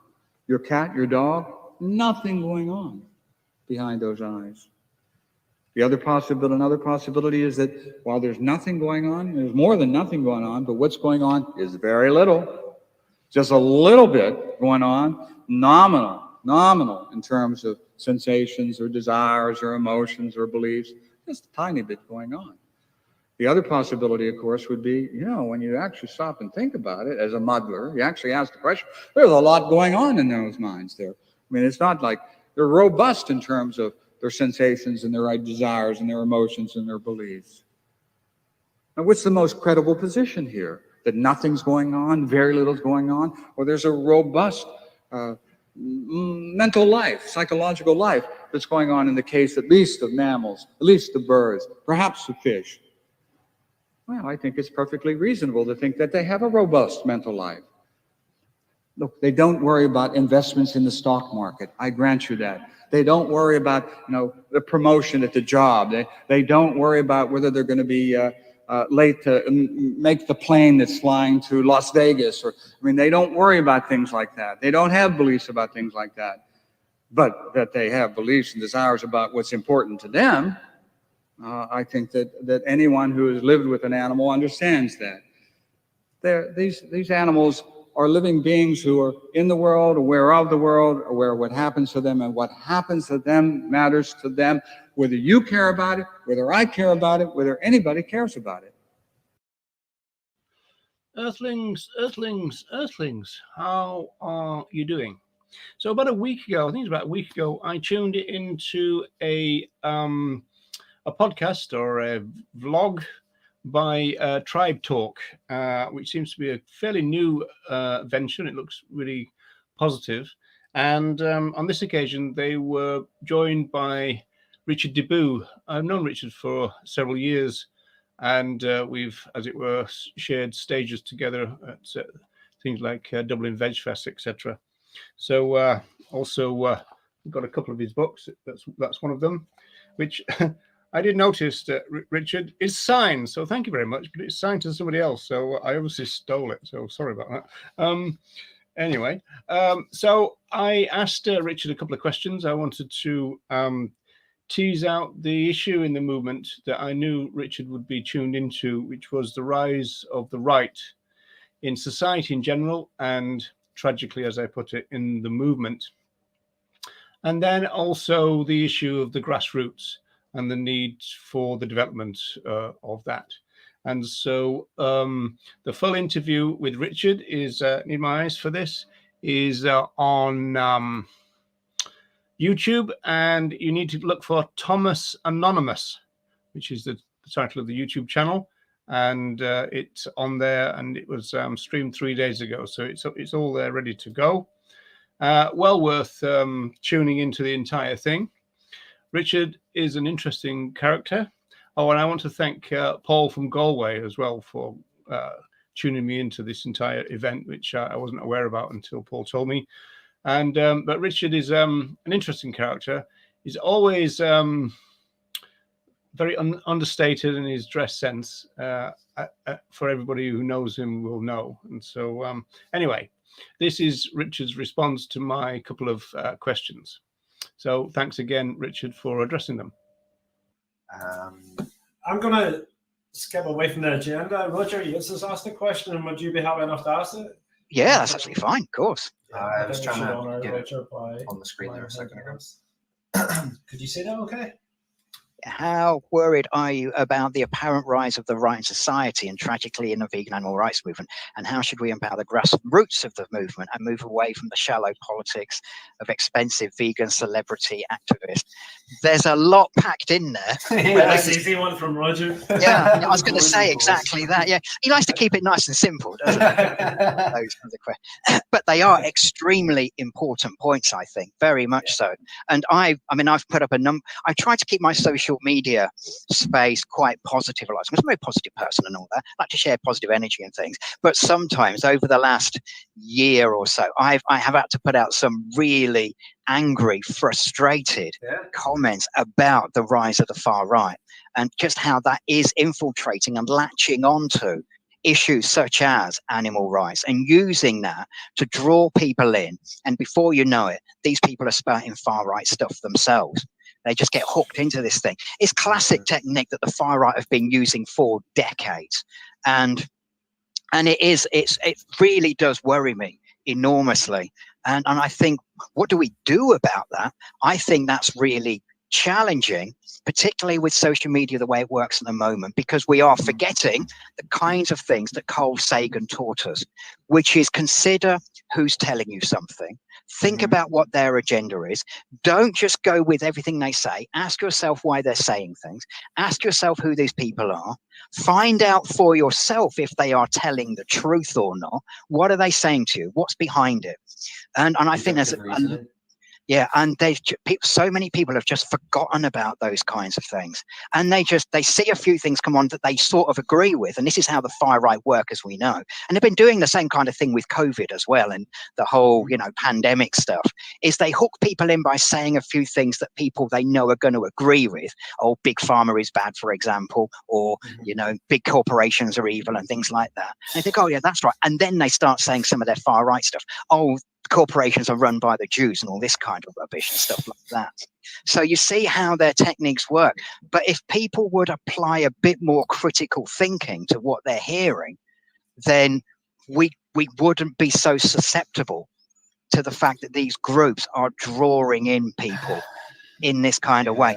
What we have to do, we just have to be really good at our own quality of how we educate people and the quality of what we share, and being clear about when we share stuff, it is evidence-based, it is data-driven. We can stand by it, we can back it up, the information is there, we can stand on absolutely everything we say. And we just have to be really, really good at that. It's an old problem that we've got that Roger alludes to there, but we have, tragically, excuse me, just got to be better than them at this kind of thing. We've got to learn some techniques of being better. And the way we do that is about being sharp. It's about being wise to it.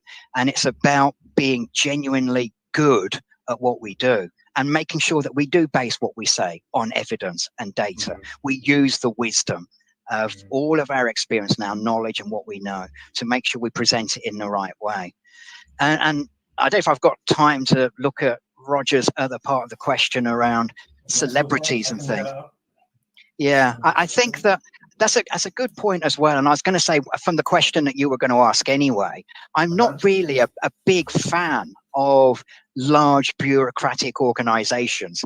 And if anybody reads my book, The Meat Delusion, I do put a few paragraphs in there where I rant a bit about the people for the ethical treatment of animals and some of their methods and how they go about a few things. So I'm not a big fan of that, because I think it draws money away from really key areas where people can make a genuine day-by-day difference. The rescues and the sanctuaries, the grassroots activism, the support that people need, where they're making a difference day by day. They're the guys who are getting on, not just doing big stunts or anything, with women disrobing and stuff to try and prove a point about non-human animals. But these are people who are out there day after day after day doing their activism. They're the ones who are going out at 3 o'clock in the morning to rescue a swan or something like that.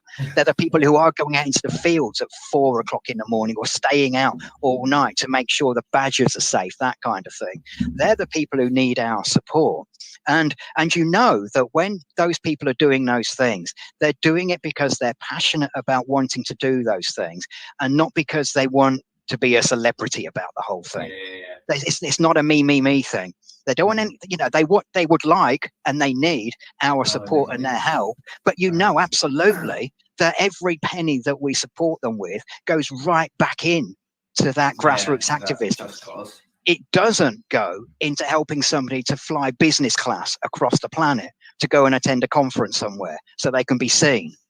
And I do have a problem with those who seem to put themselves up front purely for the reason of being seen and being seen to do the right thing. It's kind of like when some of these people go along to bear witness at slaughterhouses and slaughterhouse trucks, and they make sure that the camera's on them, you know, standing by and crying their tears at the trucks and things. It's like, well, just focus on what you're there for. And I respect the bearing witness to those who are about to die. And I think it's a profoundly important thing. I just think, well, you just don't need to have pictures taken of yourself standing there. And so I think I would prefer our focus as activists to be on those who are dedicating themselves one way or another, day by day, to doing the things that are making a practical difference. It's an interesting one for sure. Thanks for the questions, Roger. Huh? I'm just saying thanks for the questions to Roger. Oh yeah, yep.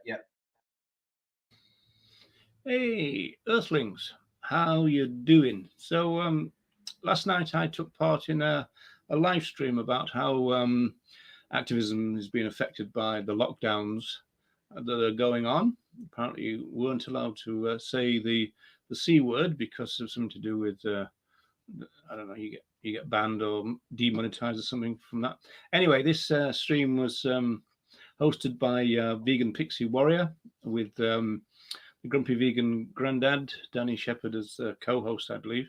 And then anyway, they allowed me to pop on for a while, and Vegan Gaze was there too at the time. And so, of course, I took the opportunity to talk about the history of the movement, as is my wont. And so I thought I'd put that clip out in case you don't get to see the full thing, which is over 3 hours. So I guess not a lot of people will see all of it. But if you do want to see that, then that is, oh look, did it right, is here. You know, you always get this which way, so it's here. One of the things that I talked about was that veganism is no longer seen as a scare word in the movement, you know, kind of theme that I've been talking about for a bit.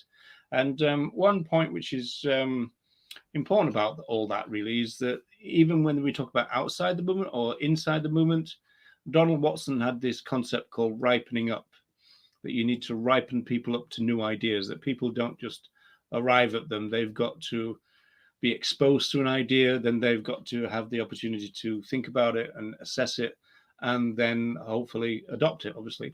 And so the only way they can do that is if they hear about the new idea. And so this is why the grassroots wanted to talk about veganism, because they wanted people to assess the idea of veganism. And there's a kind of suggestion now that this is kind of happening at last, as it were. Anyway, that's the general context, that we needed to ripen people up to the idea that veganism wasn't a scare word within the movement. And I think we've kind of been successful now, which is quite good. Anyway, here is the clip. I hope you enjoy it. We've got another guest. Hello, Roger. Hello, Roger. Sorry, I didn't see that. I was trying to find. I was listening to these guys, but trying to find Paul's recording, and I found it. But welcome, Roger. Welcome to my channel. That's the look I'm going for with my hair, Roger. Now that's the look I'm going for. Yeah, I thought I'd come and talk to you young'uns. Yes. Say it again. Say it again, Roger. Say it again. Yeah. You young people, Danny. Thank you. Oh, I love it. Thank you. I love it more than you. You're only 10 years older than me, mate. How have you been coping, Roger? Because you do a lot of street activism as well, don't you? With regards to like handing out leaflets, and you've got that huge row of tables in Dublin city centre. Yeah. We kind of do a twin thing. We've got VIP, Vegan Information Project, and this thing called VGO. It's called Vegan Education on the Go, and that's run out of the Back into Daylight Animal Sanctuary.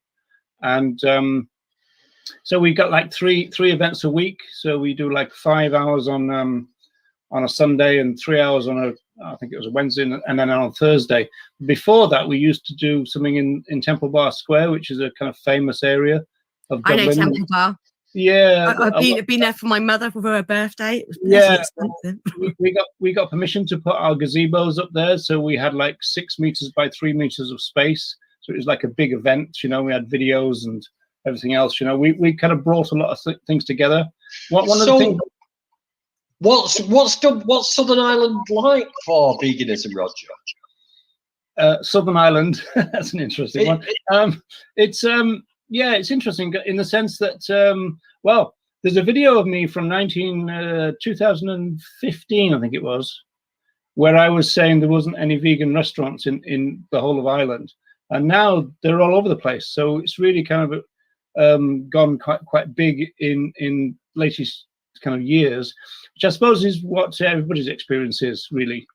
And I think one of the things there is that the grassroots have kind of proven that veganism is not a scare word. There's a lot of you know, because I've been doing this for so long that there's a lot of people who are kind of new to the movement, who kind of don't understand that veganism as we know it is new. You know, the idea that veganism is central to everything we do, this is really new. I mean, it's only been going for like 20 years. And so, you know, and even then you could even say 15, 12 years, something like that. And so the way that we understand veganism as a campaign now is a brand new thing historically, you know. And so it means now that the focus is on veganism, that you've got a big explosion of things going on. And a lot of that is the fact that the grassroots proved to the rest of the movement that veganism wasn't a scare word. You used to actually have people telling people not to use the word veganism. You know, Still got that now. I see that all the time now. People going, "Oh, don't say veganism. It should be anti-speciesist. It's not veganism." But I'm not. I mean, I've only been vegan for 3 years, but I agree. Anti-speciesist is a thing. Definitely, 100%. I am anti-speciesist. Speciesism. But I think that veganism we shouldn't be afraid to use that word either. I'm proud to be vegan. The thing is, I mean, the problem with veganism now is the fact that it's been kind of appropriated a little bit. And so you've got veganism as a diet type thing. And it's not helped by the fact that the vegan society is not very radical now compared with the people who started it. So if you go back to 1944 and the people who started our movement, they were kind of revolutionaries. You know, they were kind of anti-authoritarian, you know, they were anti-establishment. And they kind of looked like kind of English gentle persons, you know, but they actually had some very radical ideas. I mean, let's face it, the vegan movement was started during the Second World War. And so that meant that the vegans kind of declared peace during the Second World War, which is quite a radical thing to do. And about 3 of them were conscientious objectors. So that meant that their rations were slashed and this kind of stuff. So they had a kind of radical agenda. They were trying to find out why we'd become so violent as a species. And they thought veganism was the solution to it. They thought that veganism was part of the moral evolution of humanity. So they thought that veganism could save humanity. The problem now is that a lot of people think of veganism as a diet.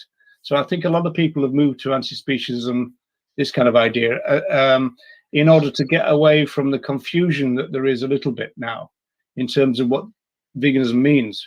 But if we look at what it meant when it was started, then it was anti-speciesist, it was liberation, it was, I mean, they even said things like, you know, we're not welfare, we're liberation, this kind of stuff. So the radical idea. And I kind of try to work to recapture that early radicalism, which is kind of a lot. I mean, if you look at the, you know, the kind of definition that everybody uses, you know, that definition is from 1979 to 1988. It's not very radical, but there was more radical definitions before that, you know. And I'm quite keen on trying to re-radicalize the vegan movement, really. Yeah. You like my friend Gawain, he loves using the word radical as well, and like how being a radical is actually a good thing, not a bad thing, and the definition of radicalism, But before that, Roger, I think you would be just going to do a little couple of short videos and an introduction to Tom Reagan and some of the ideas that we'll be talking about through the course of this session and later today. Yes, indeed. And so, hi, Earthlings. And so, yeah, I'm just going to give you a little kind of introduction. It's probably going to take about 10 minutes. It includes a couple of little clips from Tom Regan. And so Tom Regan was born in 1938 and died sadly in 2017. So as I said then, it's a kind of gentle introduction to his work, which you could sum up as being called the rights view, the animal rights view, the idea of rights-based animal rights. Tom Regan wrote a groundbreaking text in 1983 called The Case for Animal Rights. And it was a groundbreaking work of philosophy, and it was designed to be the philosophical groundwork of the animal rights movement. Didn't quite turn out that way, so that in itself is a bit of a talking point. But if you've ever found yourself using a slogan like, we don't want larger cages, we want empty cages, then essentially you're articulating the abolitionist animal rights view of Tom Regan. So Tom Regan argues that we cannot use other animals for any purpose.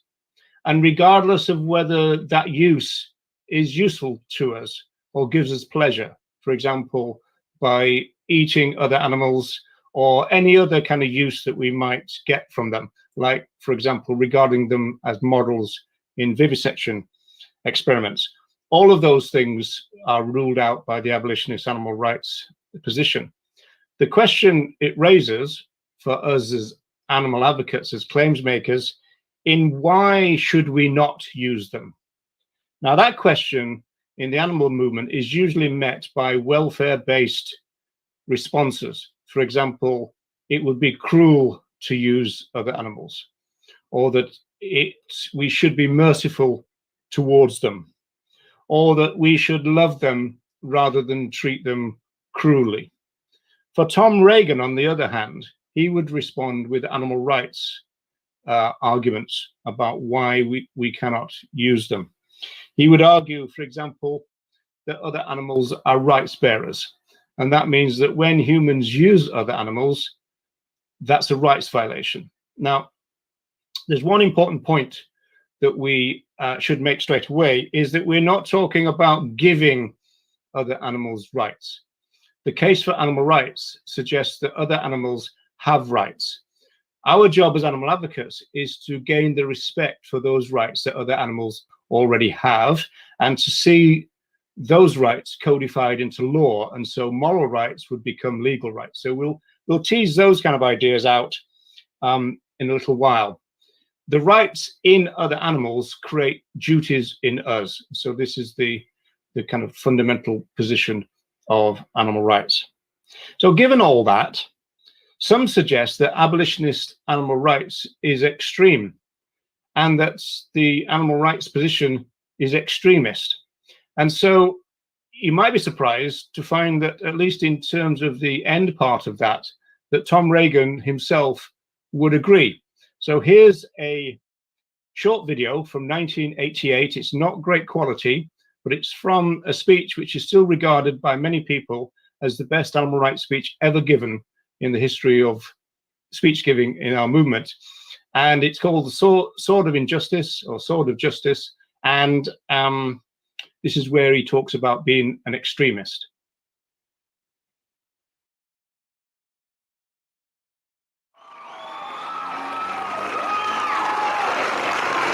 The position we hold, the abolitionist position, often is said to be extreme. And those of us who hold it are said to be extremists. The unspoken suggestions are that extreme positions cannot be right and that extremists must be wrong. But I am an extremist. When it comes to rape, I'm against it all the time. I am an extremist when it comes to child abuse. I'm against it all the time. I am an extremist when it comes to sexual discrimination, racial discrimination. I am against it all the time. I am against the abuse of the elderly all the time. The plain fact is, the moral truth often is extreme and must be, for when the injustice is absolute, then one must oppose it absolutely.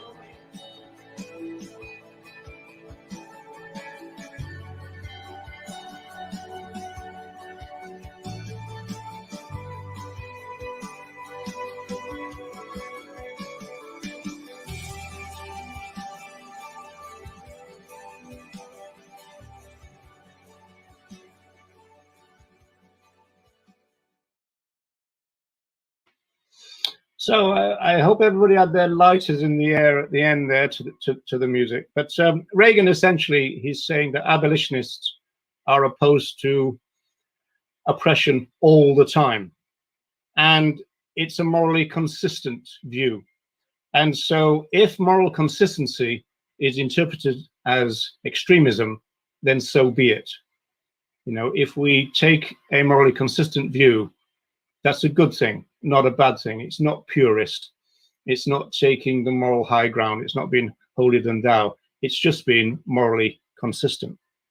And so just before we bring in Nella and Tim comes back, I want to show another clip which was made by Jeremy Hess. And these are the words of Tom Reagan and some images, not graphic. And this basically outlines some of the main ideas of Tom Reagan's The Rights View. The philosophy of animal rights is on the side of reason, for it is not rational to discriminate arbitrarily, and discrimination against non-human animals is demonstrably arbitrary.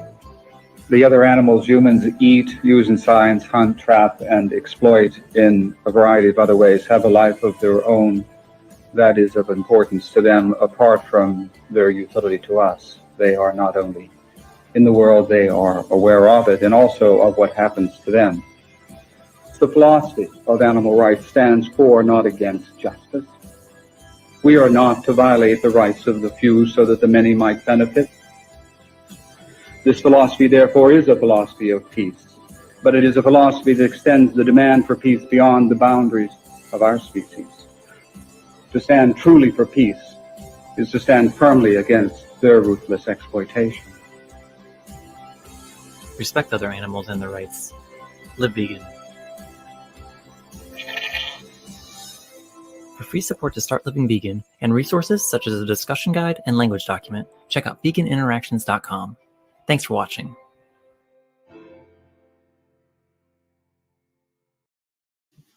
Okay, so then moving now to the animal issues. And so this is where we're inviting comments and observations, and the rest of the team are going to kind of jump in.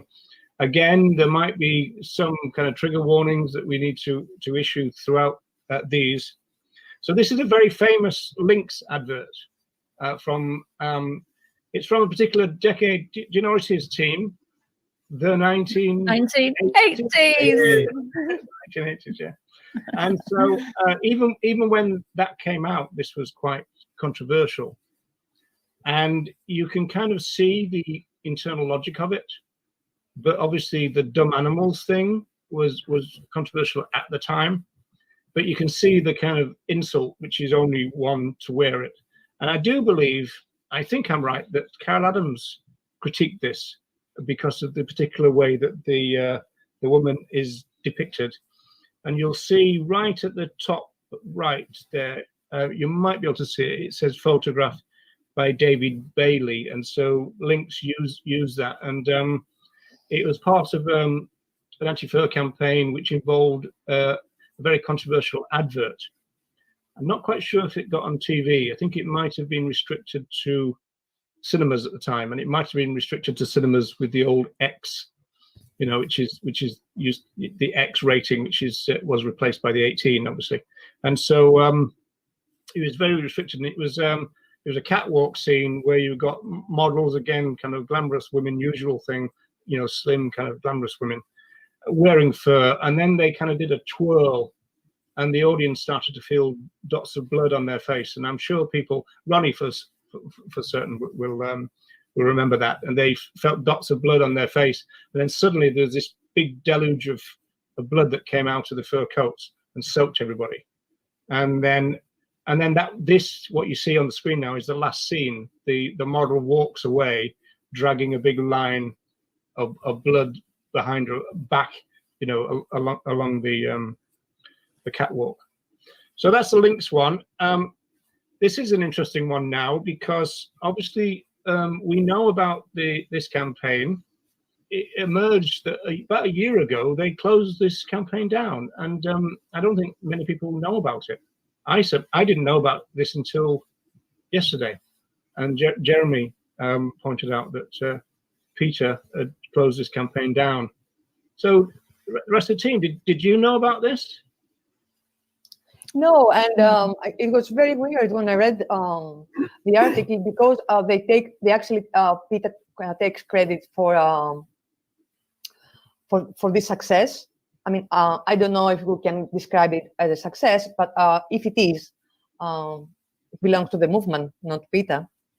I was hoping when I first heard that Peter had responded to some of the critique by eco-feminists and feminists and other activists about this campaign.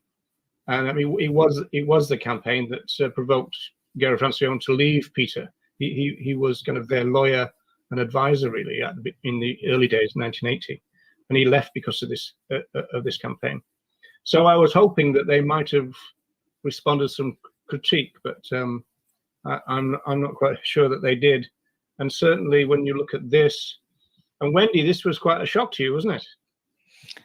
Yeah, this really, I actually thought at first this was a spoof ad when I first saw it, and I couldn't actually believe it. And I just feel it's so, obviously there's the body shaming, there's the misogyny, it's entangled with speciesism because you're animalizing women in order to insult them and body shame them, but you're using the body of a whale to insult the woman. So again, you're kind of entangling these oppressions of speciesism and misogyny here. And I just think this is unbelievable, this advert.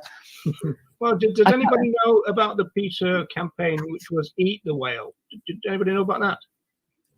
I don't know if anybody in the chat remembers that. You see, it's based on, one of the guys who set up Vegan Outreach, yeah. So Matt Ball, he went on AR's own, and they said that they regretted using the name vegan in their name, and this was like the mid-90s now, and they said the reason that they regretted using it was because it reduced their donations because you got the name vegan there, and this was when veganism was regarded as a scare word. Matt Ball didn't really want to be Vegan Outreach. But Vegan Outreach kind of got going eventually by the end of the 90s. And this is why vegan education, as the way that we know it now, is only really this century. It's a 21st century phenomenon. And so the idea of veganism being central to everything we do and our claims making, to bring it back to the subject, is only about 21 years old. A bit longer if you want to stretch it into the formation. And there was obviously some people doing little bits and pieces, but usually it was single issues. And if you got asked about veganism, you would answer, but there wasn't any vegan campaigning. So that's a kind of weird and wonderful kind of part of the history of our movement. And so Matt Ball said that he started this group called One Step for Animals. And their idea is that to save chickens, you should eat cows. And that's what the whales campaign was about, saying because whales are so big, you should eat them. And so that meant that one individual, I mean, it was they were being sarcastic. Matt Ball is not, but Peter were.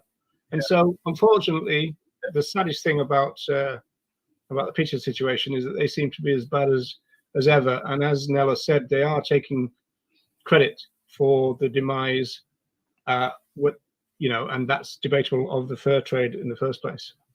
Sam echoes what you were saying earlier, Wendy, about almost is it some kind of joke, saying that ad really is unbelievable.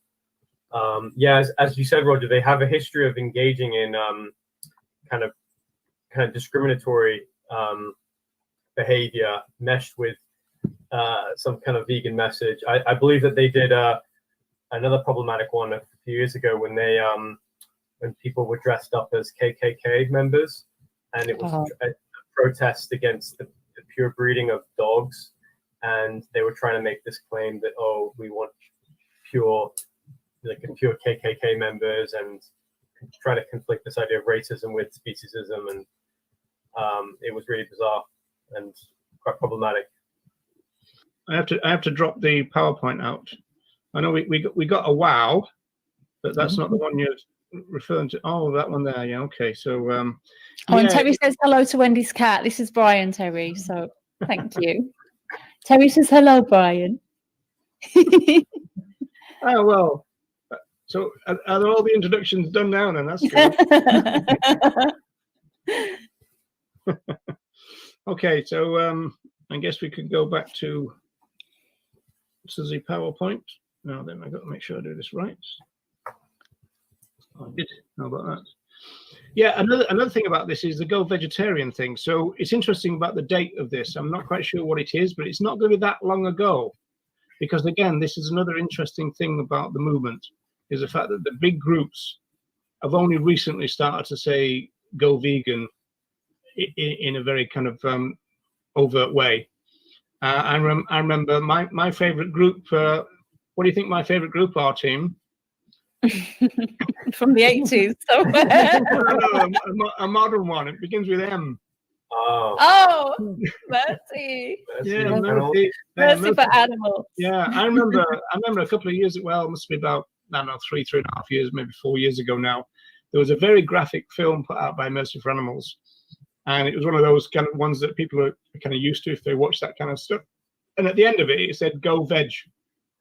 And, you know, that was the way it went until very recently. I mean, we're only talking about 3 or 4 years that the national groups have kind of had the backbone to say go vegan. And so again, the idea that we've had a big vegan campaign going for decades, which some people claim in order to discredit it, is not true.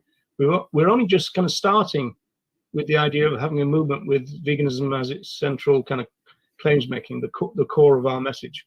And I mean, one thing I always say is that you know, Ronnie and I were press officers for the Animal Liberation Front. Ronnie being the main national one. I did some work in the north, and we did lots of radio. I did some TV, did newspaper things. We never got asked about veganism, and we never brought veganism up either, which modern day vegans can't really believe that was the case, but it was true. You know, it just didn't occur to us to make veganism the central part of what we're all about, which now in the 21st century, you just think, how did that work? But it did. That's the way the movement was. We're all single issue and stuff. So in those days. And there are still recent ads by PETA. There is one featuring the actress Alba Flores, and it says "Go Veg." And I think this is a very recent one. Oh, okay, that's interesting. I know that Viva used to have a vegetarian starter kit and a vegan starter kit, and I think about 2.5 years ago, I think they quietly dropped the vegetarian one. I'm not sure what the difference was between the two. Never bothered to look. But again, it was this kind of edging of the bets that the corporate side of the movement tends to kind of be a bit careful about that in order not to diminish their donor base. That was quite sorry, Roger. That was quite fortunate though for Viva, because when they first started, it was actually Vegetarians International Voice for Animals. So it's quite fortunate that vegan starts with the same letter, because otherwise they would have to have totally rebranded their organisation when they decided to become vegan. So, and do you know, Wendy? And this is an interesting thing, because I wondered about this before. Have Viva actually formally changed their name then now, or if you went to Company's House, as it were, would it still be Vegetarians International Voice for Animals? I'm not sure, but I know that a lot of, when I used to get their magazines, when I first knew of them like 20 odd years ago, they used to actually call themselves Vegetarian International Voice for Animals, and then I think it became more Viva ! So I think it's changed, but I don't know about if they've officially changed it. No. Well, that's interesting again, for people watching on, you know, it's again. I'm here, by the way. Anyone, if you can, just in case you don't know who's speaking. Oh, sorry. Yeah, okay, I'll get rid of that. I've got a sorry about that. Yeah, I did that. I first did this little malarkey with Tom with the Ronnie show that we did the other day, and I kept doing this, so I've got to find it again, and then I can get rid of that.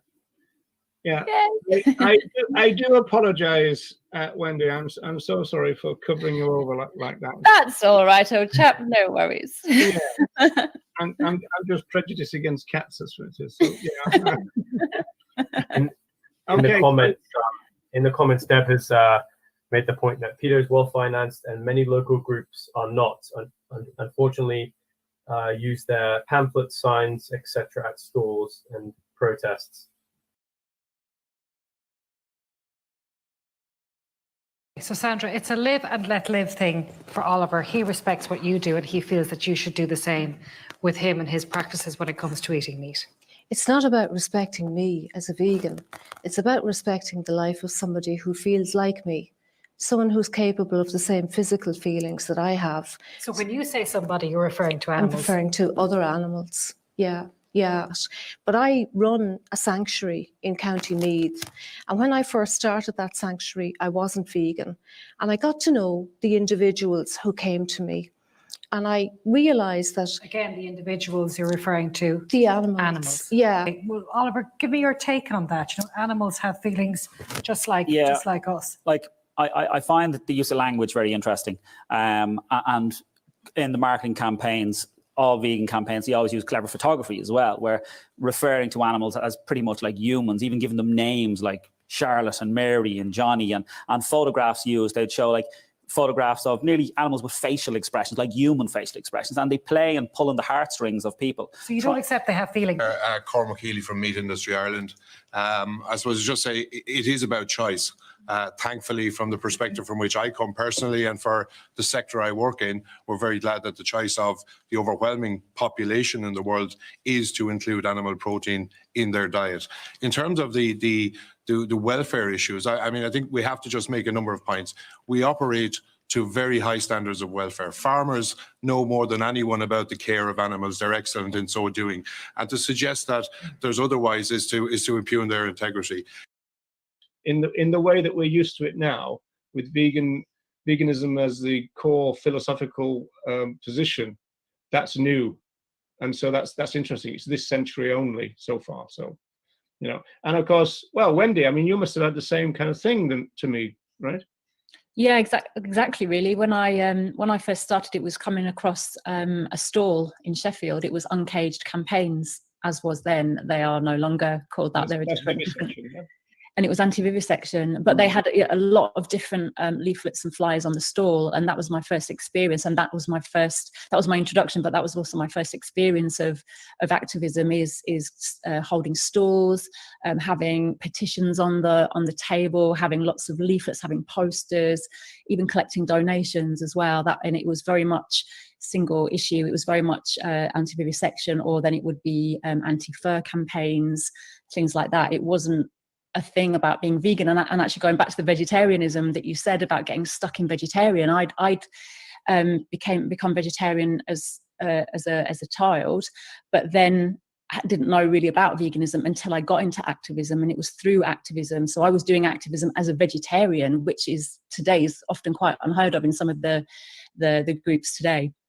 But I was doing activism as a vegetarian and gradually learned about the other uses of other animals through activism, and then became vegan eventually. But you do kind of look back and think, oh, why didn't I know about this sooner? Why didn't I do that sooner? So you were very fortunate not to have gone through that. But of course, we're all where we are, so we can't change that. We've all got different paths. Tell you one question that arises from that. I really want to ask you. As we're the two old timers on the panels, I suppose we shouldn't be watch it, Yates. Speak for yourself. This might be our last show. Kind of bring me into that age. I'm the boring old part of the panel. Okay, but do you think, Wendy, that you see? I mean, like we started in '82, so that included like the miners' strike in Britain, and so the miners' thing was going on at the time, and there was miners all around us kind of collecting and stuff, and we would give to them, and they would take samples and that from us. In fact, in Manchester there was even a football match, a fundraiser organized between the miners and the vegans, right? And the press called it the Beefies versus the Beanies, and the Beanies won 2-1. which was good even back in those days, you know. So in terms of, you know, vegan athletes and stuff, you know, again, we tend to think that's new too. But the question is, sorry about the rambling question, but the question is, do you think that people really, generally speaking, were a bit more political back then than they are now? Yeah, I get that feeling just because it was quite a political time in the 80s. I mean, I didn't start quite as early as you, but definitely late 80s and 90s, it felt like it was a more political landscape, I think, for people. And I think, and I know Ronnie mentioned this on a previous show, in that I think back then it was almost easier to be an activist than it was to be a vegan. Vegan wasn't really such a common thing as it is now. And I think so people got into activism because they felt, you know, a sense of injustice about a cause, and then were probably led into veganism that way through being political, in fact. Whereas now I think people can become vegan because it's out there as almost a lifestyle choice, but are not necessarily that political or politically minded. So I think that's sometimes where we have that little bit of an issue, in that there are a lot of vegans who are maybe not active in terms of advocating for animal rights, even though they're vegan and they're living as vegan. So I do feel there has been a shift in mindset. The whole landscape feels quite different now, a different energy about it, I feel. Yeah, I'd say that. So the not so political Brad and Tom, what's your experiences? Well, present company. With that introduction. Actually, for me personally, I mean, I started living vegan in September 2017, and like probably I think all of us, I'm somewhat baffled as to how I didn't discover what it was to live vegan, the definition and the kind of scope of what veganism was before then. I do sort of look back and think, oh, you know what? No, I wish someone had challenged me. I wish I knew more about this. But actually, I stepped into political activism first in the months sort of preceding before I became vegan. But that was more around, I guess I got quite passionate about Brexit. And so I did get involved in some political campaigning. And I'd experienced some other changes in my life, leaving my career in HR behind. And I started to question things that I believed, and maybe I was more impressionable as a younger person to conforming to societal pressure, conforming to family influence. And when that kind of veil was lifted, I started getting really curious about politics, about other things I could do with my time, volunteering. And I kind of stumbled upon veganism almost just from my own curiosity. There was a few different puzzles in the jigsaw, which I know Tom Reagan likes to refer to, and that was visiting a vegan restaurant, meeting a vegan runner, meeting a vegan priest, having a chat with a friend who was vegan, and then watching Earthlings, all these kind of things which kind of came together and everything kind of crystallized for me. And then, yes, I became plant-based initially because I wanted to do it for health, but with it for a few days, and then I discovered the ethics of veganism largely through watching Earthlings. But it was mainly, I guess, finding the groups online, different groups on Facebook, and then going down YouTube rabbit holes of watching other vegans. And I kind of jumped into activism quite quickly. And when I look back, I realized there was a sort of hunger, and my curiosity was sparked, and there was perhaps a naivety in how I approached my activism, because I didn't know everything, but I felt compelled to get out on the street, talk to people, go to vigils, go to protests. I wanted to get out there and advocate, but I didn't really know much, if I'm being honest. So I've kind of, in the last sort of few years, I'm grateful that I found the space that we have here to sort of explore some of the more intricate facets of animal rights. Having read more about Tom Reagan, and discovered sort of the broad, sort of rich history of veganism and animal rights, and that's, I felt, helped me become, I guess, a bit more informed. And now my, I guess, advocacy is focusing mainly on sort of street outreach, is something that I enjoy. I enjoy the stimulation of meeting different people, and trying and understanding them, and and trying to get them to think about animal rights. And also I've set up myself and a few others have set up a local kind of grassroots group based in Surrey called the Surrey Animal Liberation Alliance. We could talk about that a bit later. So I'm working on that at the moment, and then I've also done a number of talks to secondary school students, which I know Brad can speak on that as well because he's entered that area.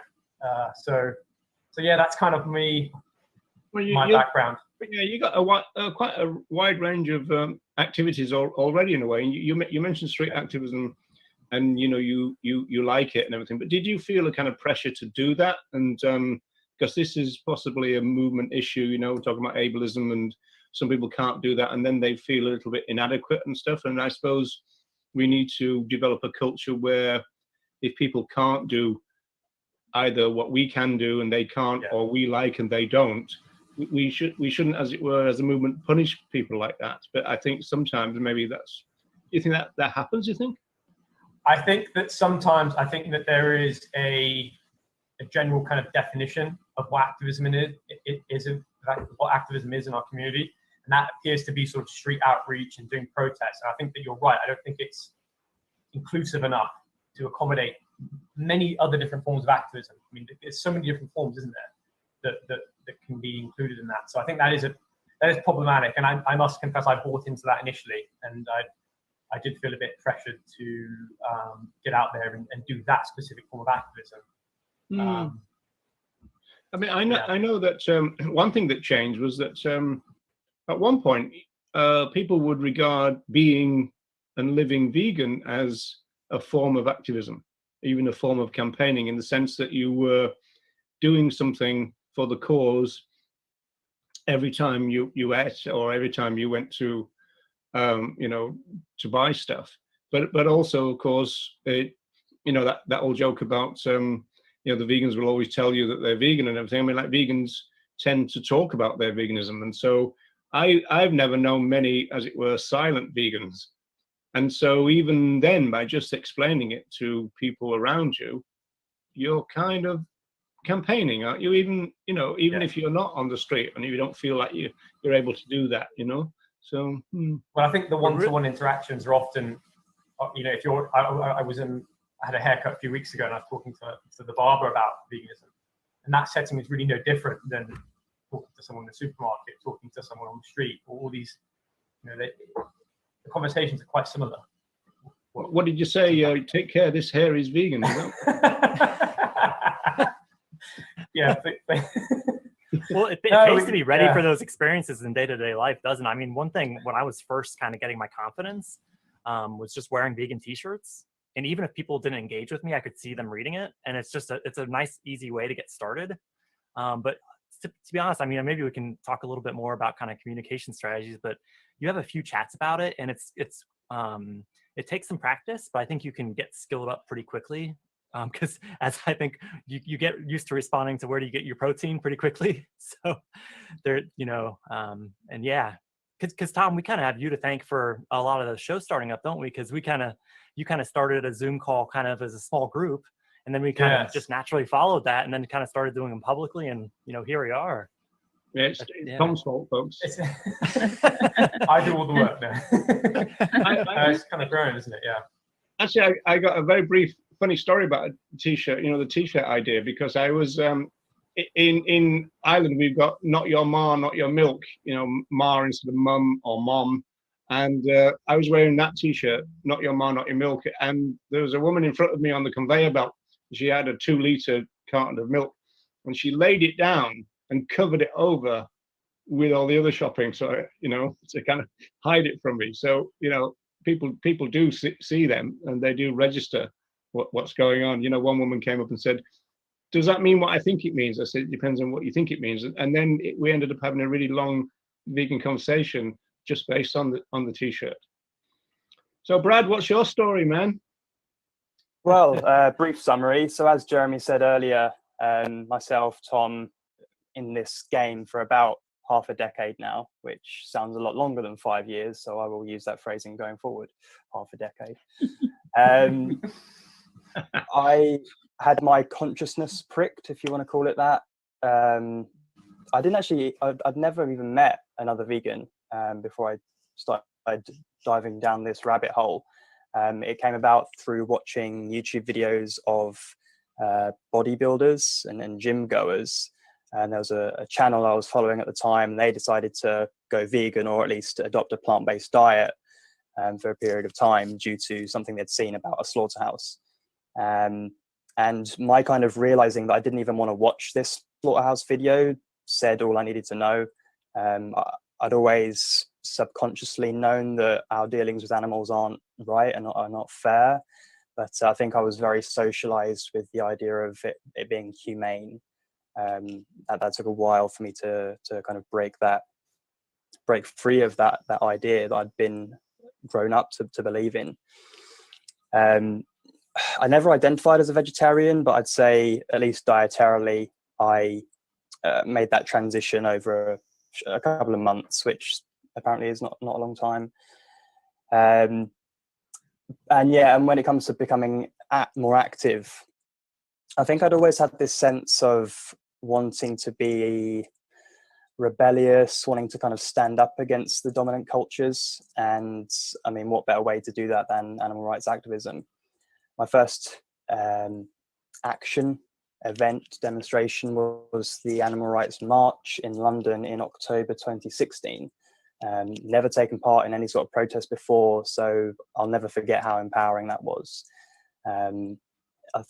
I think I might have even ended up crying at some point during the march, which I don't really do often. So it really, really affected me and really fired me up.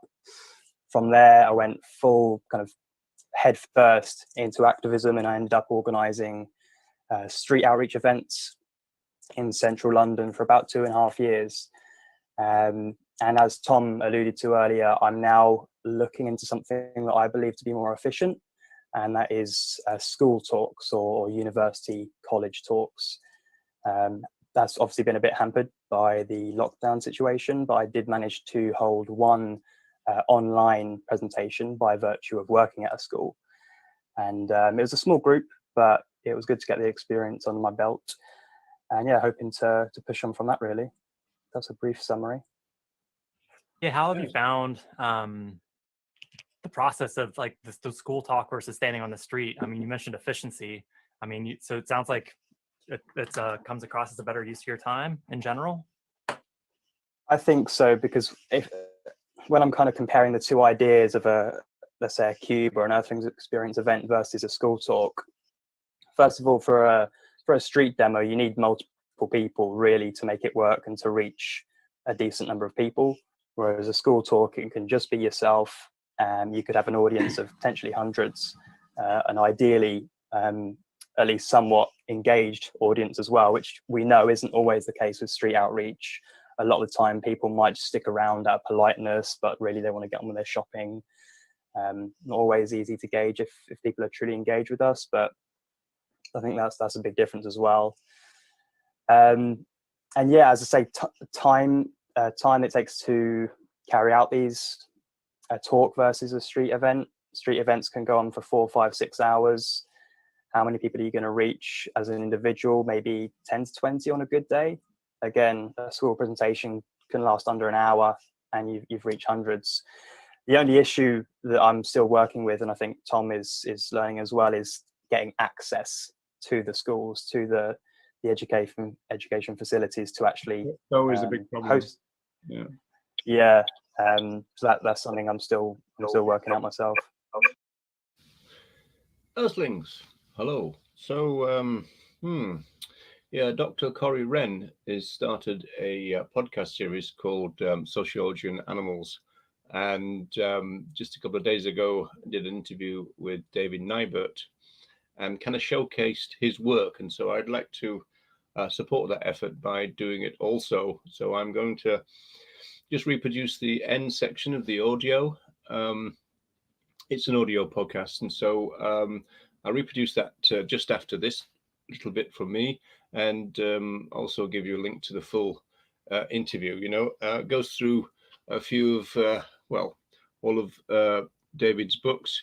This one, very important, animal rights, human rights, and this is the entanglement thesis, very, very important book to read, that one. And then this one, animal oppression, and human violence. This is the domestication thesis, very, very important. And then there's 2 volumes of this, which is animal oppression and capitalism. There's 2 volumes of it, and David was kind enough to invite both myself and Corey Wren to contribute to this. So, so if anybody really wants to learn a bit more about why the values of veganism and the values of capitalism, or being a right-wing vegan, doesn't quite work, then these are the books for you. So, on with the audio. So there's a few more minutes left before the end of the program, and I wanted to use this time to give a little bit more background on David Nybert, who he is and why his work is important.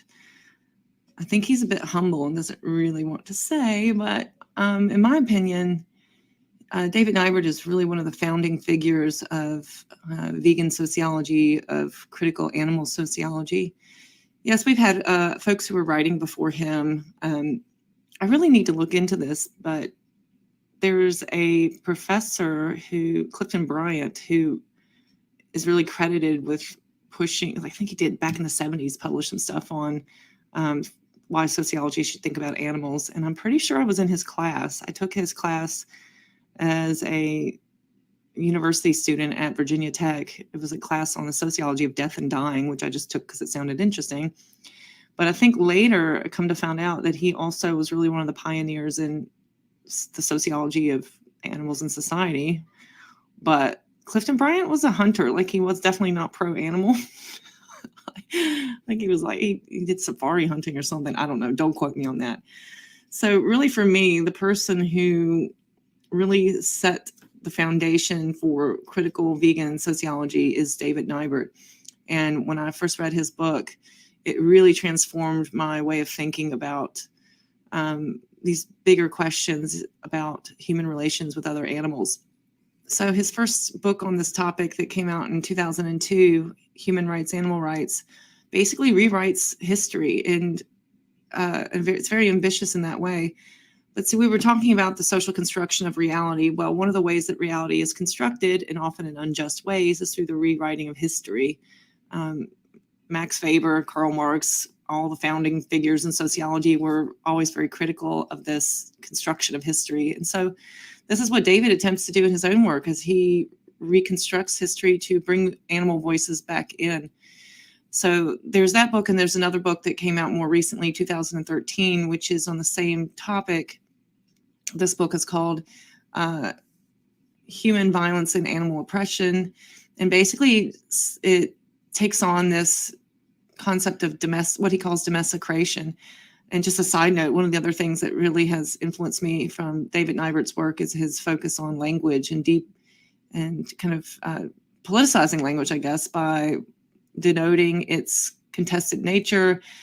He'll change the language. He will put problematic words in quotation marks or italicize them.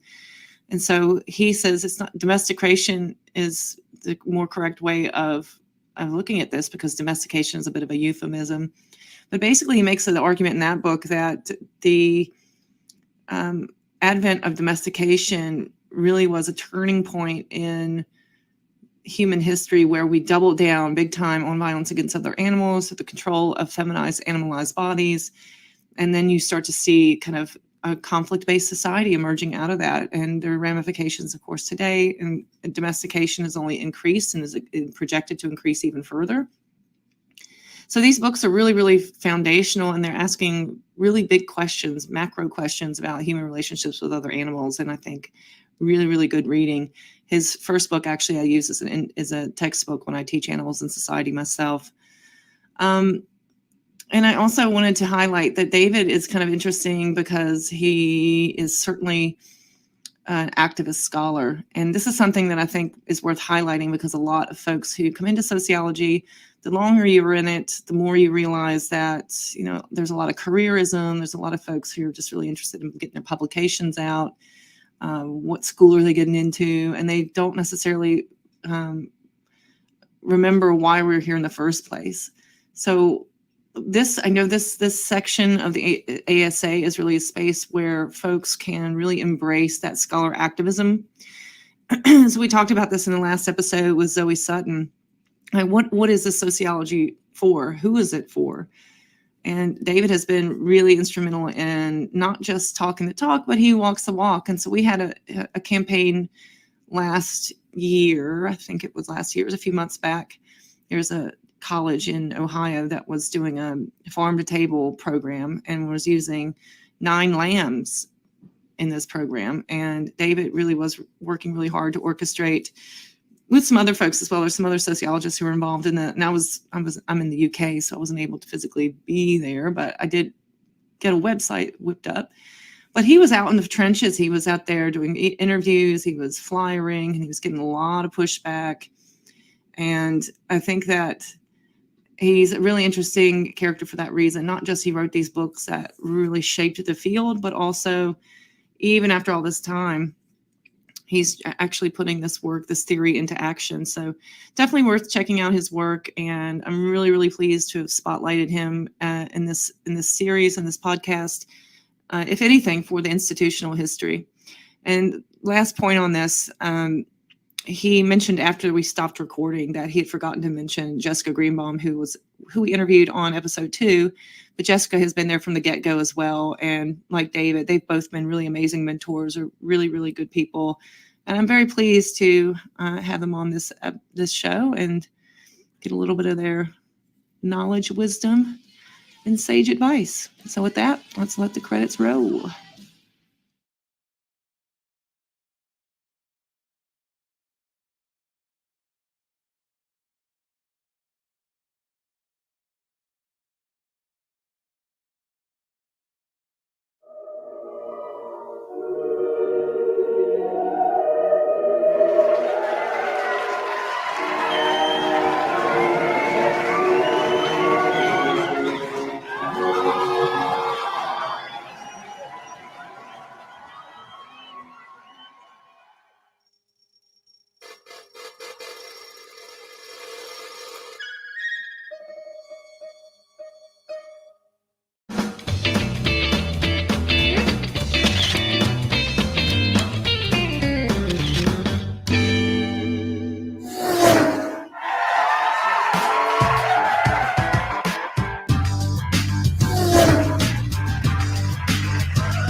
Vegan?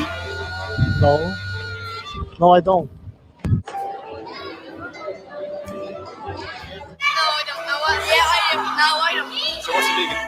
Somebody who doesn't eat dairy, eggs, or any animal products. Somebody who does not eat any dairy products, animal products, or use any animal products at all.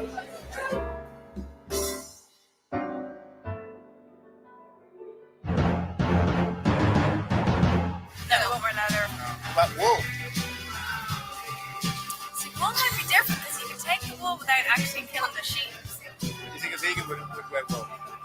I think they would personally. I think they would. I think if the wool came from an ethical source, they probably And if the sheep was happy about it, maybe. Like fair trade wool. Yeah, exactly. Or When the sheep volunteer. Yeah, exactly. Happy sheep, maybe, you know. Happy sheep, yeah. Okay, thank you very much. No problem. A vegan is someone that does not use, eat, or wear anything that is derived from any sort of animal. Yeah. Vegan, vegano. Yeah, vegan. Vegano.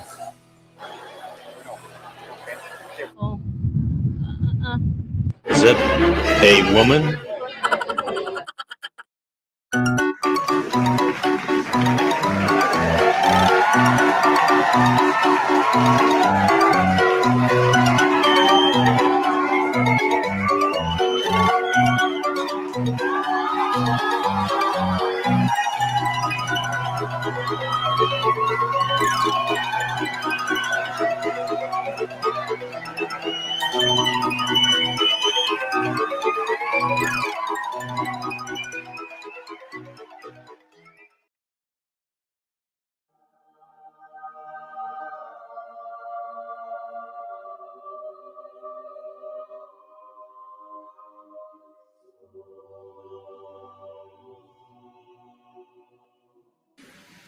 The Lord is supervising our Jenga game. I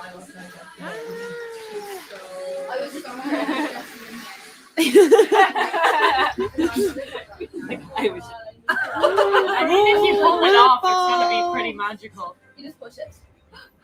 I feel like Dun, dun, dun. So what I wanted to do is move this one in the middle and take the other one out. Yeah! Christian broke it. Christian broke it.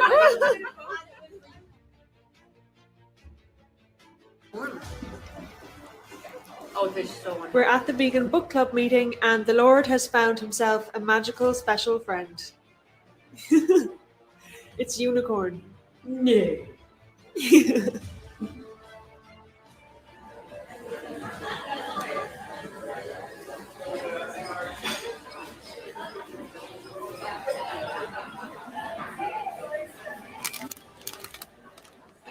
The Lord feels that posh corn is suitable for him as a member of the upper classes.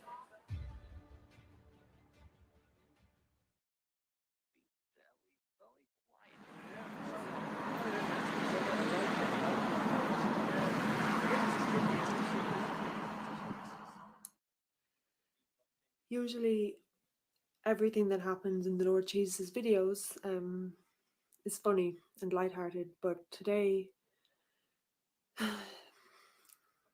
is Saturday, December the 10th, and I'm on my way to a pig slaughterhouse in County Tyrone that kills about 1.2 million pigs every year.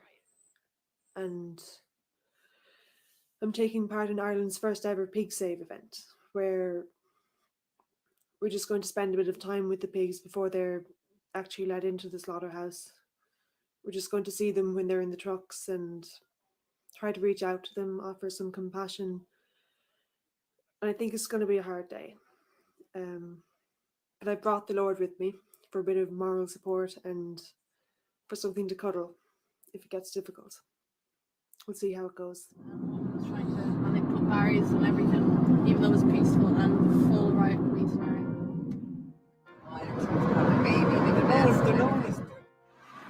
We're getting closer to the slaughterhouse now. It's just that big white building.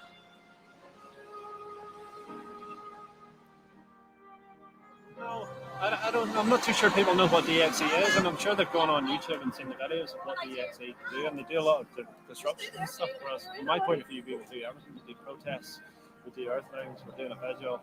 We're trying to educate people rather than confront people. When we shout at people and confront people, their defence just goes up straight away. When you talk to people in the street, I reckon they know how people are vegan anyway. In their head, they have vegan morals. They all know it's wrong to be bad to an animal. Nobody wants to treat an animal cruelly. You just need to get the fingers off them.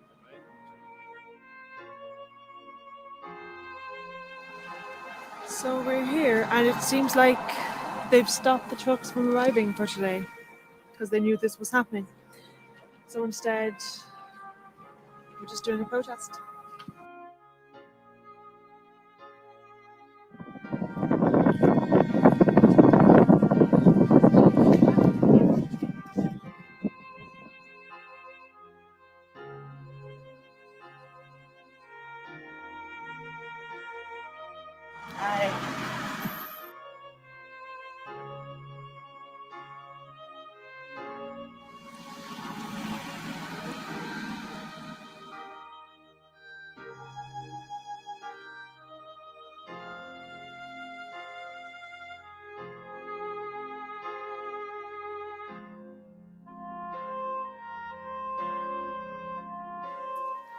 Well, the Lord and I are back from the pig save.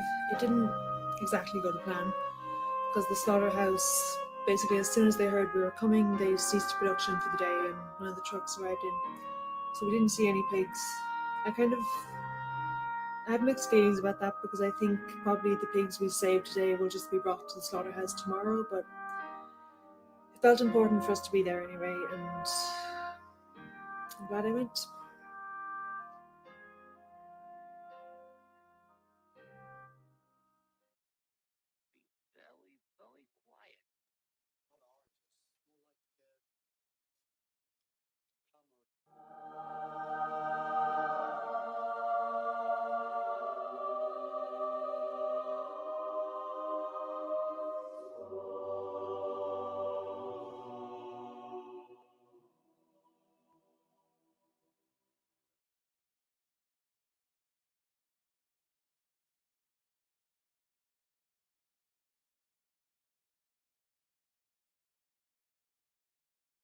Hello. Hello, you're right. I love this. That's beautiful. You're gorgeous. You're my favourite person in this street. We are a group called Vegan Island. This month is World Vegan Month. My name is Dominic Berry and I am a poet. We're not here like asking for money or anything like that. All we're going to do is entertain you with just a couple of poems, a couple of performance poems. This is my first trip to Dublin, actually, and I'm sure you're all going to be absolutely beautiful and make me think Dublin's the best place in the world. Is that right? Is that right? Oh, my goodness. All right. So, it's World Vegan Month. I'm a vegan poet. I'm going to share with you a vegan poem, what I wrote, right? And it is an audience participation poem. Now, if you don't want to join in, you don't have to, unless you're my mate. Yeah, you have to join in, right? They have to. You guys don't, but you can if you want, right? It's a love poem, right? I was once in love with a girl. It's a very sad story because the girl is no longer in my life. You can go R if you like. No, it's a low sad now. The girl's no longer in my life. I know. So, however, I'm a vegan poet, and my passion for vegan cuisine will get me through. And the most succulent, the most delicious vegetable there is, the queen of vegetables, is, of course, the aubergine. All right. So, in this poem, when I say the words, "Oh, l'amour," I would love it if you could please reply, "Oh, aubergine." And I want you to say it with passion and gusto and oomph. And we've got to compete with that thing that's been waiting round the corner for me to start with poetry. But that's good because you're going to be so loud, you'll hear us anyway. So we can have a practice. I say, "Oh, l'amour," and you say, "Oh, aubergine." Oh, 9 out of 10 for volume, but only 5 out of 10 for gusto.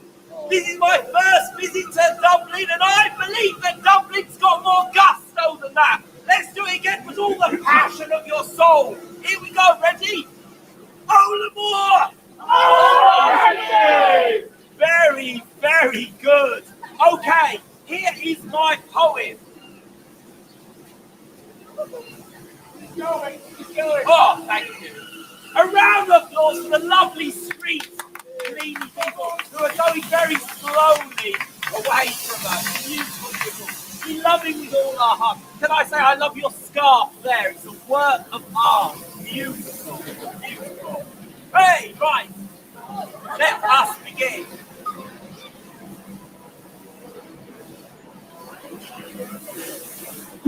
Hint of mint. Tongue tips glint. We are skint, but not broke.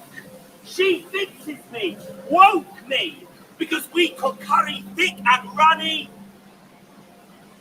We got riches that are better than money. Hint of mint, Moroccan tagine. Oh, l'amour. Oh, yeah. Shield the gorge, then stir my bean. Oh, l'amour. Oh, yeah. A little bit of a ripple effect there.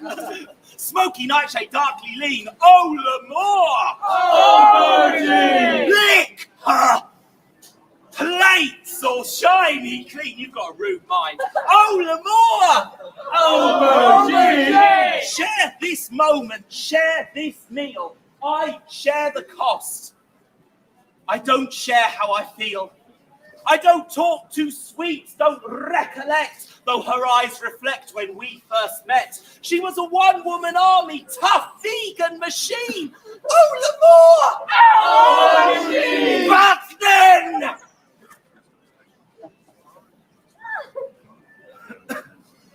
she got married. That's like really sad, but you could go on more than that. Then she got married. I know. He doesn't even cook, yet our time he easily took. She is hot, veggie, quiche. He's cold flan, she's full Sunday roast. He's bees from the can, he's king of the noodle. She's strawberry cake queen. Oh, L'Amour!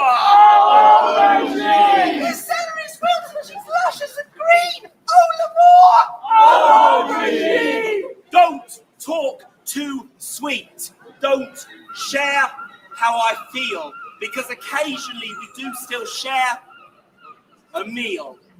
Hint of mint, tongue tips glimmer, smile. Make a hearty dinner, but nothing else.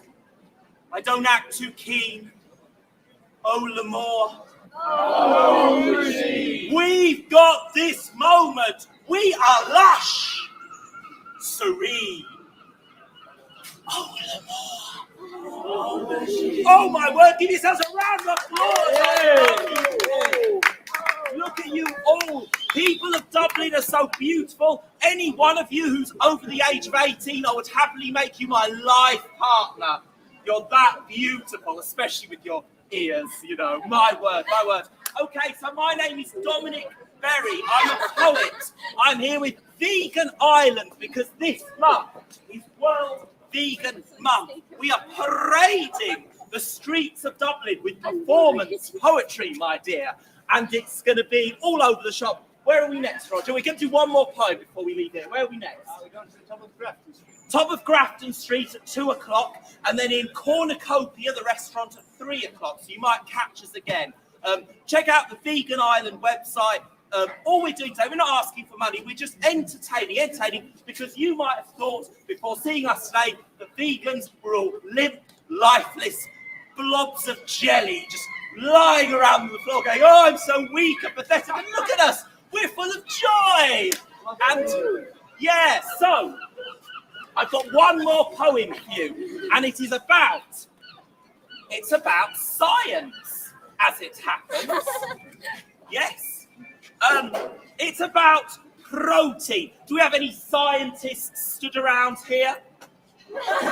Got half a scientist there, kind of a closet scientist. Right, so this is a poem about protein. I really hope you enjoy it. It goes like this. Protein. Protein is a biochemical compound whose name Vesalius found. Von Voigt claimed flesh makes flesh. Sanger sequenced insulin for its price hemoglobin, and the Swedish were impressed. More studies on its benefits, directing mutagenesis as Weissman had foreseen. To give those claims such credence does not distract from our grievance. Where do vegans get protein? I mean, what exactly do they eat? It can't be healthy. No meat. Such Shakespearean introspection between the facts to delve lament. B12 or not B12? Surely that must be the question. Well, it is simple to eat sensible. The soybean lacks cholesterol. It's easily fortified, and cooked can taste exceptional, tongue-tinglingly sensual, and yes, it will provide protein, as will peanut butter, black beans, flax seeds, pecans, almonds, lentils, and cashews. And yet, here is my beef. When I hear people debating my belief, people who question what I choose, you see, I don't choose for pigs to feel. Now, I don't just believe that their pain is real. That is a fact. It's not myth, and it's not needed. So, can we, in evolution, swap those myths for resolution? See that cruelty superseded? The facts of proteins chemistry, they are documents throughout history. They're laid out plain and clear. So, I hopefully wait for an honest, heartfelt date when proteins myths will disappear. Thank you very much. Cheers. Cheers. Thank you.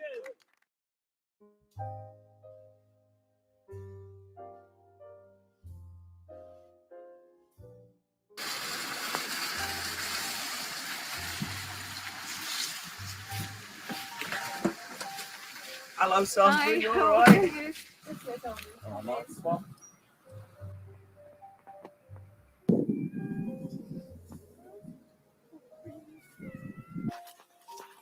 Dolphin. Aw. Dolphin.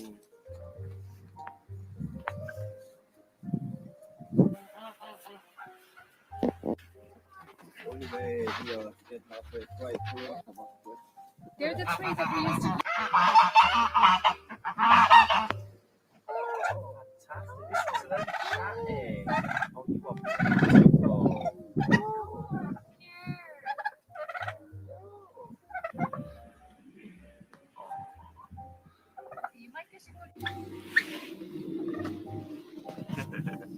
Really back this.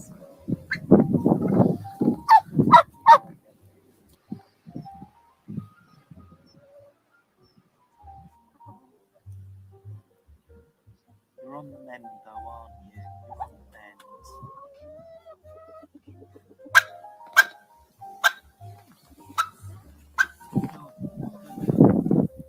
Beautiful, aren't you? I used to have chickens myself when I was a lad. We had quite a big garden, and we had some rescued chickens that used to, and a cockerel who used to wake us up every morning. And I think that's one of the first things that put me off meat, really. I remember being a lad and saying, when I first went veggie, saying I could never, if it doesn't work, if I can't be veggie, I would never go back to eating chickens, because meat was like cats or dogs.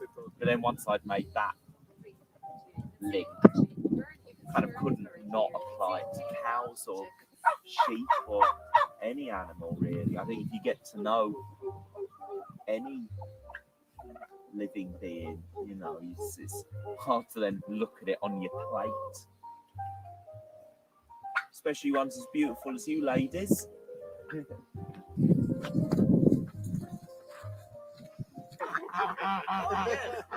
Oh, yeah.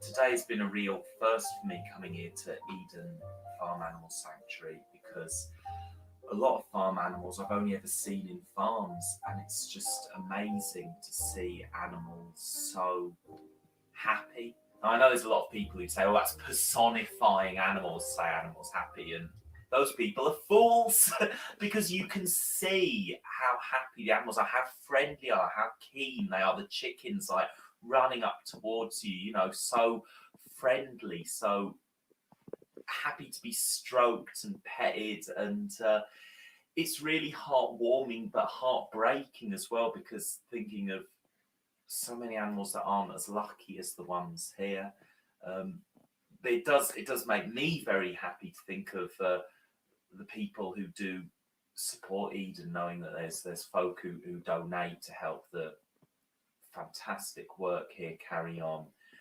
It's how anybody could interact with animals and then disassociate that from what they have on their dinner plates is just, it's just beyond me. You know, people wouldn't do that with a cat or a dog. You know, people, you know, here in the West associate that with pets and,